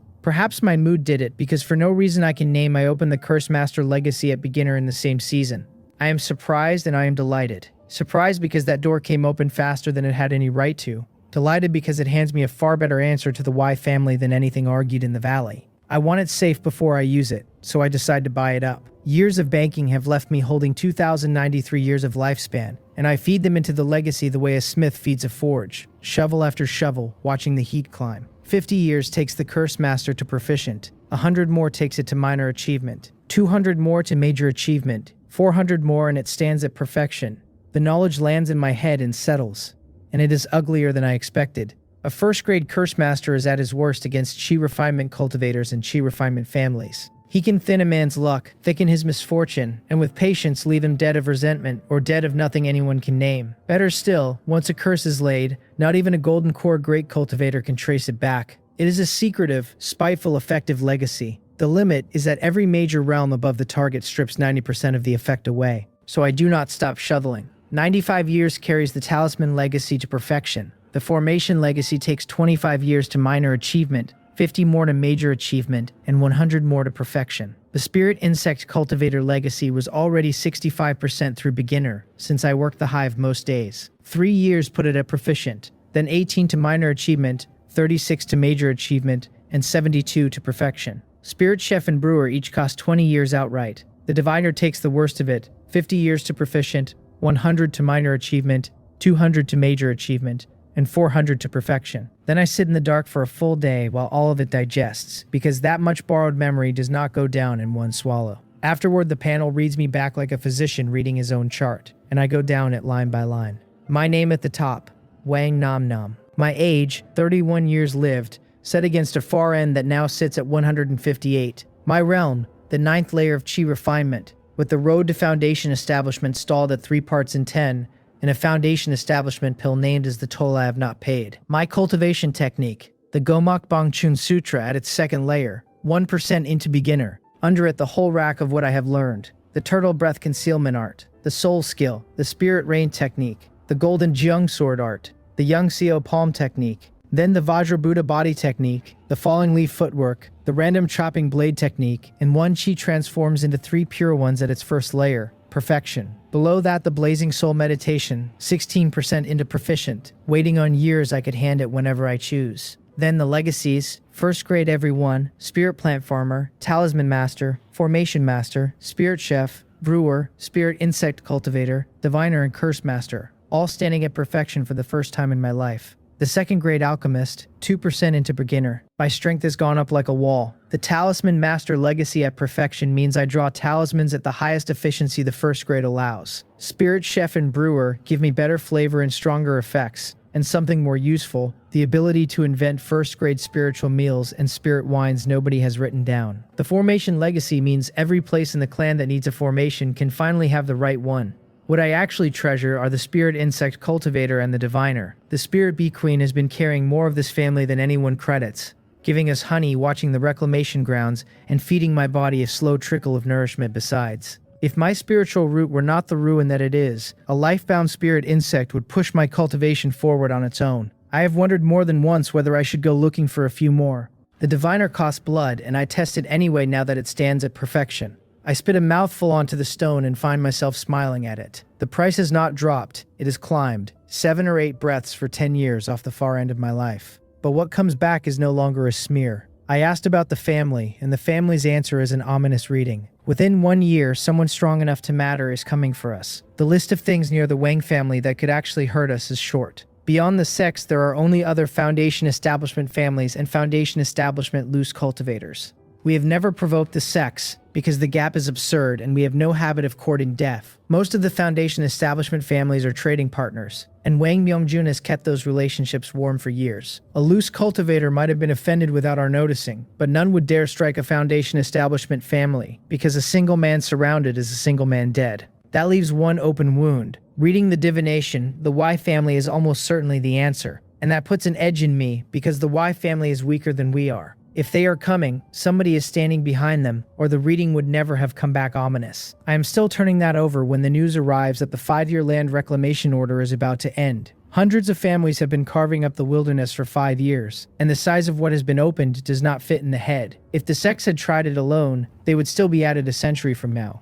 Then the two pieces snap together. When the reclamation ends, wars between families become legal again, which is why the Y family is sharpening its knives.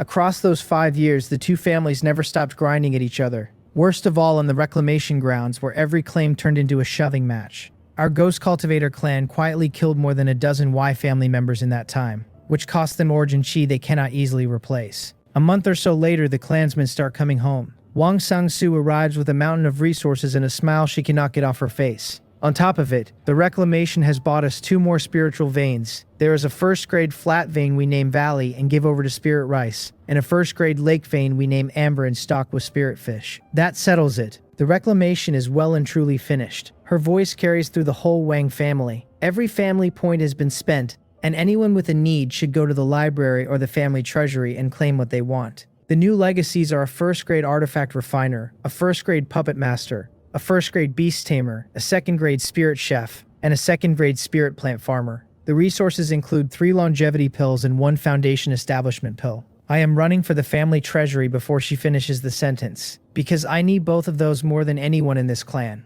I am too slow. By the time I get there, the Foundation Establishment pill is gone, claimed by another clansman, and of the 3 longevity pills exactly 1 is left. 1 is enough. I take it and go on to the library, where nothing stops me at all. Years of managing the family, refining medicinal pills, and preparing talismans have banked me more contribution than I know what to do with. I claim every newly added legacy, including the 2nd grade talisman legacy the family already owned, and then I go home to my mother's immortal cave. I swallow the longevity pill in 1 gulp and feel 10 more years slide onto the far end of my life. A pity that is all it will ever be, since 1 longevity pill per person is the whole allowance and a second does almost nothing. There is no bug in that particular wall, and I have looked. The new legacies sort themselves out immediately. My talisman, spear plant farmer, and spirit chef legacies already stand at 1st grade perfection, so the matching new ones open at beginner and settle at 1% without my paying a thing. The rest have not reached beginner yet, but they are shallow water, a few months at most. My mother has come home ahead of me, and after all these years her face has not moved a day. Jo Min reads the question off me before I can find a polite way to ask it. She took a beauty preservation pill so her appearance will not change even at the hour she dies. It is a 2nd grade medicinal pill, common as bread and adored by every female cultivator alive, which makes it one of the great sellers of the cultivator world.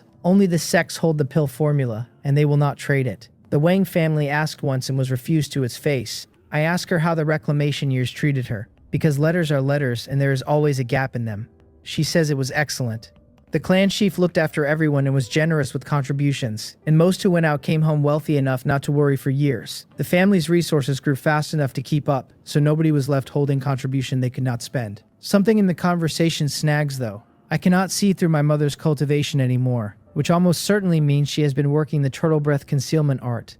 I do not ask. I call Yu Chung Chung and the children instead, cook for all of them, and we eat as a family. The summons comes at first light. The clan chief wants me in her immortal cave, and every one of the family's managers with me. Wang Sunggang asks what has happened, since the reclamation only just closed, and there's a mountain of unfinished business waiting. Nobody has even been assigned to guard Valley or Amber yet. Wang Song-su tells Wang Youngju and Wang Song-tan to explain it. The 2 of them drift up into the air, and Wang Youngju goes first. The Ghost Cultivator clan reports that the Y family has secretly recruited 7 Foundation Establishment cultivators. The strongest at the 3rd level of Foundation Establishment. Had those 7 not slipped and shown themselves yesterday, nobody would have found them at all, and one of our Ghost Cultivators nearly died getting the confirmation. The room changes temperature. For the Y family to assemble that many Foundation Establishment cultivators, while our Ghost Cultivators were watching them, means we have been underestimating something, and everyone in the cave adjusts. And while everyone else leans in to listen, I notice something I should have caught years ago. There are 7 or 8 clansmen standing in this cave. Wang Songgang, Guak Gaga, Wang Namjun, Wang Songryong, and the rest, and every one of them reads as an ordinary Chi refinement cultivator. So how is it that all of them can see the Ghost Cultivator clan? I never thought about it before. Now that I am thinking about it, this family is keeping a great many secrets from itself, and the rest of them have been watching me thoughtfully for some time. I am the only one who had not noticed that either. Wang Sungang asks whether we have anything specific on the 7, since there are only a handful of Foundation Establishment loose cultivators in the region, and most are known by name. Wang Sun Tan tells him no, they are strangers every one, but they are unquestionably Foundation Establishment, and he went and looked at them himself to be sure. Between the beast tide and the land reclamation, the sects have held this cultivation world still for more than 10 years. Everyone can feel what that stillness has been storing up. Chaos is the natural music of this world, and it is about to start playing again. Every family has eaten well for a decade, and a fat family looks exactly like livestock to its neighbors. We are still arguing about the Y family's 7 new Foundation Establishment cultivators when the next news arrives. Several Chi refinement families have gone to war with each other, and the 3 Great Golden Core sects have not lifted a hand to stop it. That silence is the curtain going up, and every force in the region begins shifting position. Wang Sangang asks the clan chief to move first. Families have sprung up everywhere these last years, holding resources they have no strength to keep, and that always invites teeth. The sects encouraged all of it, coaxing loose cultivators and sect disciples into founding cultivation families, and trading for spiritual veins. None of those recruits were ever told that resources are finite and only the strong keep any. A man who cannot defend what he holds is not a diner. He is the dish. Wang Sangsu tells us to prepare for war, to keep our eyes hard on the Y family, and to use the confusion to grow. Peace is not on offer no matter how badly we want it, so the Wang family will not stand at the edge of the table waiting to be served. Wang Myongjun says, with some heat that the sects must be making a fortune out of setting families on each other. Nobody contradicts him. Half the disputes during the reclamation had a sect shadow behind them, fuses buried a year in advance for exactly this season. The clansmen just look at one another, because knowing it changes nothing. Even a foundation establishment family is a piece on the board. None of us is a player. Wang Songsu drags the room back on track. She wants to know where the Y family's 7 foundation establishment cultivators came from, and she wants the mood of every family around us. Wang Songtan says the investigation continues and asks for time. Wang Namjun makes the useful argument. The affiliated families of the Sanong sect trade with us and share profit with us, so none has reason to stand against us. He thinks we can build an alliance out of that, and the Shenong sect would not enjoy watching its own affiliates carved up either. As for the affiliates of the Shengpeng sect in Beihua Valley, most trade with us and smile at us, but a smile is not a ledger, and we should stay guarded. Wang Songsu agrees. The Wang Yu and Zhu families have been rivals and friends for generations, tangled together by marriage until there is no clean line between them. Nothing is left for us to fight over, and it is the vassals of the other 2 Golden Core sects that need watching. She will visit the Yu family and the Zhu family herself, and she asks Wang Myungju to take clansmen out for information on the rest, and to act when necessary. Internally, the family runs as it ran through the reclamation. Then she adds one thing before she dismisses us. Hiding our strength is fine on ordinary days, but when the day is not ordinary, every one of us goes all out. Back in the valley, I collect spiritual honey. 4 Joys and the Spirit Bee Queen came home when the reclamation ended, and both got a thorough beating from me first, since they ran off with my cousin without asking. The nerve of the pair of them. I have a new partner to introduce them to, a red and black flying insect the length of my index finger that we call winged concealment. It is a 3rd level chi refinement spirit insect, taken during the reclamation, carrying a potent poison and a real gift for going unseen. It sat in the family treasury until I found it, exchanged for it, and completed the contract. I tell the Spirit Bee Queen that winged concealment lives in the hive now and needs nothing but honey once in a while, and she buzzes her wings to say she understands. Then I find Wang Zhengyo and Wang Zhengso, who joined the Ghost Cultivator clan last year when their lifespans ran out, the same season we lost Wang Zhenggong. I put a handful of spiritual seeds into their hands. They are going to the Wei family for intelligence anyway, so while they are there they can scatter these across the Wei family spiritual fields. Wang Zhengyo asks what the brat is cooking up now. I tell her to wait and watch, and I do not explain further, and I know exactly how my own smile must look. Those seeds are one of the mediums a curse master uses. Through them I am close to certain I can thin the Y family's harvest to nothing, and have the luck of every Y family clansman the seeds touch. Deep inside the Y family grounds, a cultivator who looks like a mummified corpse sits in the dark of an immortal cave. The stench of him fills the chamber, maggots turn over in his eye sockets, and pus and blood run down his face. The Y family clan chief asks him, carefully, whether the exposure golden core he mentioned is real. The thing on the seat wandered into the Y family a few years ago, and took the whole family in a single afternoon. Then it performed possession on the cultivator Beihua Valley had stationed there, which is how it wears that face. The Y clan chief knew he could not fight it, so he called it master, and the Y family became its property. Being somebody's dog has paid well. 7 Y family members achieved breakthrough to foundation establishment inside a few years, and word came down of a medicinal pill called the Exposure Golden Core. It burns a foundation establishment cultivator's entire potential to force a breakthrough into the false core realm, and almost nobody has seen one. The 7 stayed hidden so Beihua Valley would not count heads, which held until a ghost cultivator found them. The corpse tells him the Exposure Golden Core is real, and that the materials the Y family has gathered are nearly sufficient. Within a year at most, it will be able to carry him across into the false core realm. It says it the way a man baits a hook, and the Y clan chief's mind goes wandering after it. Then it asks whether he has traced the ghost cultivator yet. He has not, and admitting it gives him a headache. Nobody here has seen a ghost cultivator in living memory, so there is no thread to pull, and their divine sense runs far past anything the Y family can match. That is why the last one slipped away. It did not slip away whole, since whatever the corpse did left it badly hurt, and the Y family has doubled its patrols since. The corpse tells him a ghost cultivator does not appear over a family for no reason, that this one will come back, and that they had better be ready. The Y clan chief does not argue, and goes out to order more watchmen. When the chamber is empty, the corpse turns to look at the pill furnace beside it, where a great many wrong souls are still screaming.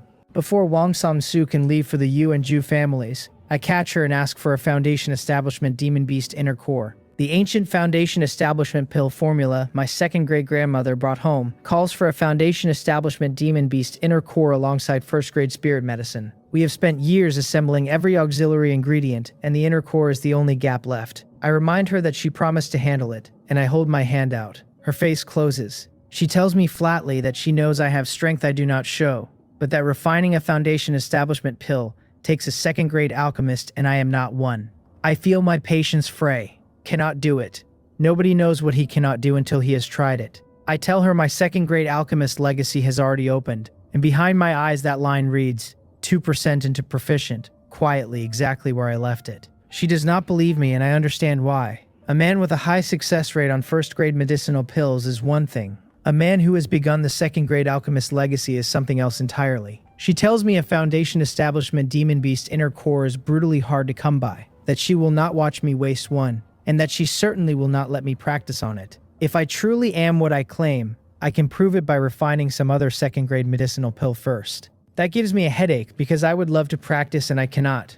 I have no stock of second-grade spirit medicine and no second-grade pill formulas. There are exactly 5 in the entire family: 2 foundation establishment pill formulas, a longevity pill formula, a marrow cleansing elixir formula, and a soul nourishing pill formula. The other 4 eat second-grade spirit medicine by the armful, so practicing with them is not a plan, it is a joke. I ask her where a man gets second-grade pill formulas, and whether she can find me a few. She says the sects have stopped exchanging them entirely, outside of a legacy, so there is no route to a new one at all. Then she waves me off and tells me to come find her after I have broken through to foundation establishment, because the inner core was hard-won and will not be spent on a maybe. I watch her go with nothing useful left in my mouth. She is not wrong that I am short of foundation establishment, and the only reason I am short is that I have no foundation establishment pill. I cannot refine the pill without the pill. That is not a problem, that is a closed circle, and the only door in it sits inside the 3 great golden core sects. So I put a standing task out through the family and tell every clansman with eyes to watch every auction anywhere for a foundation establishment pill.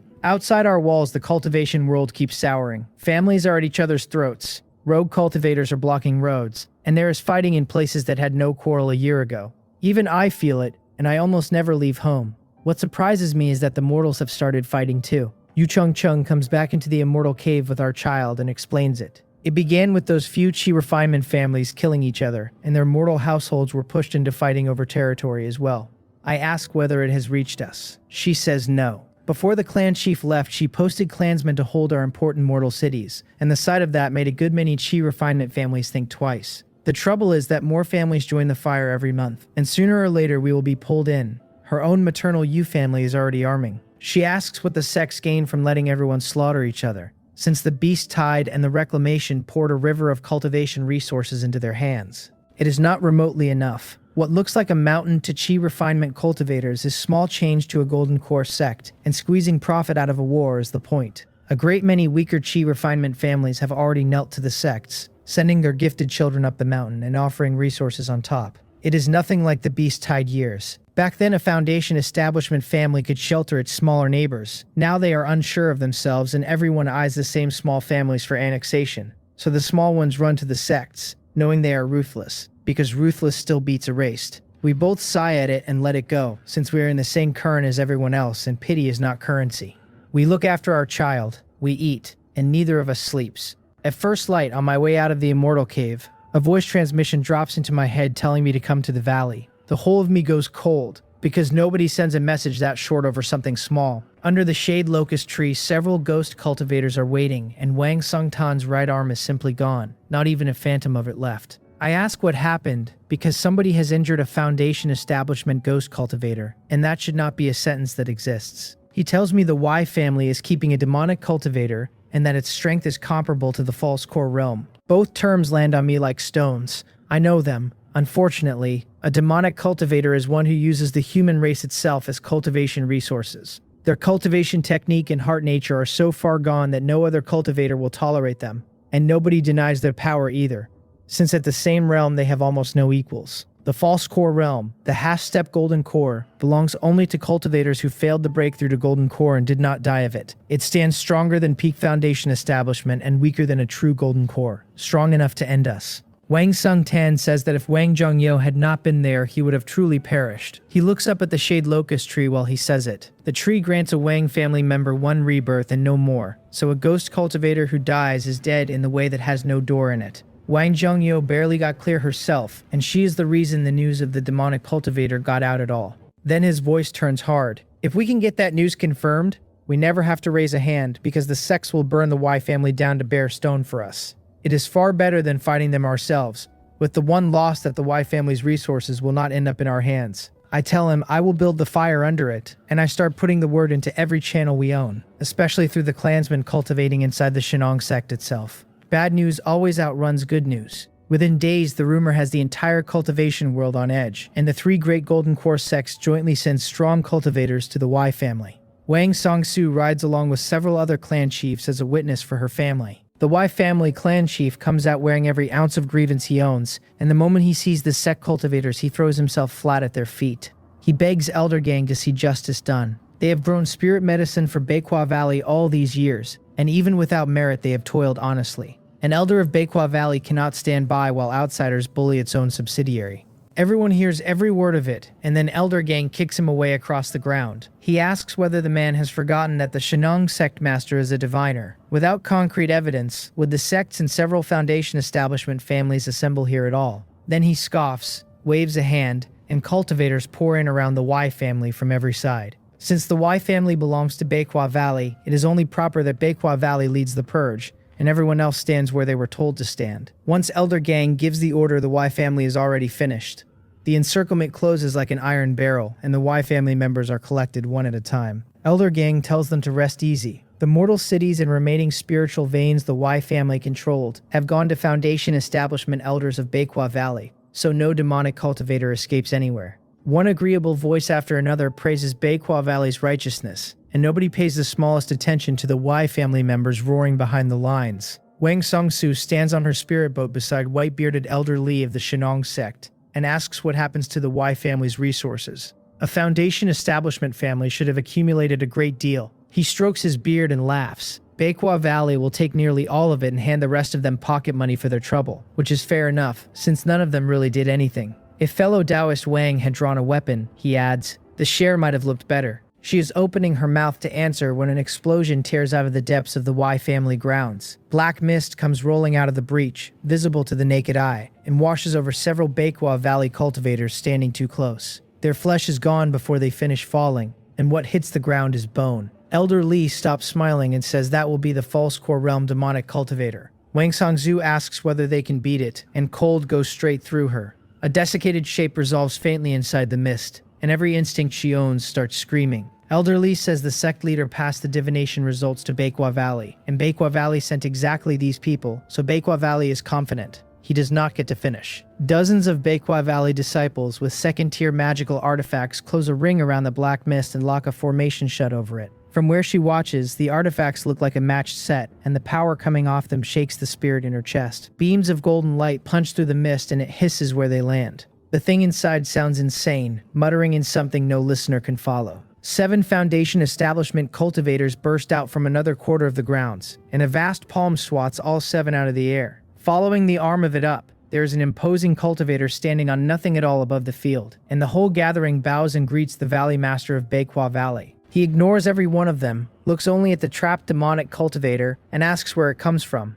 The thing is visibly shaken that the question was possible. The Valley Master tells it the legacy of demonic cultivators in this immortal realm died out long ago, so it must have come from outside, and invites it to talk and suffer less. When it says nothing, his tone does not change. It performed possession on an elder of Beihua Valley, slaughtered several mortal villages, and reached for greater chaos, so he will not let it live. He is only curious, and wonders whether it can survive what Beihua Valley will do to satisfy that curiosity. He tosses out 5 circular magical artifacts almost carelessly, and they clamp shut on the desiccated corpse's neck, and 4 limbs, and seal its meridians. His orders come next. Every cultivator of the Y family is to be killed. The mortals are to be screened, and once cleared they are to be broken up and parceled out to affiliated families, or sent down into the mortal mines. Then he turns to the visiting cultivators and tells them to bear witness that the demonic cultivator has been subdued. He asked them to carry his request to the Golden Core great cultivators of the Chungpung sect and the Shinong sect for a joint interrogation into its origin.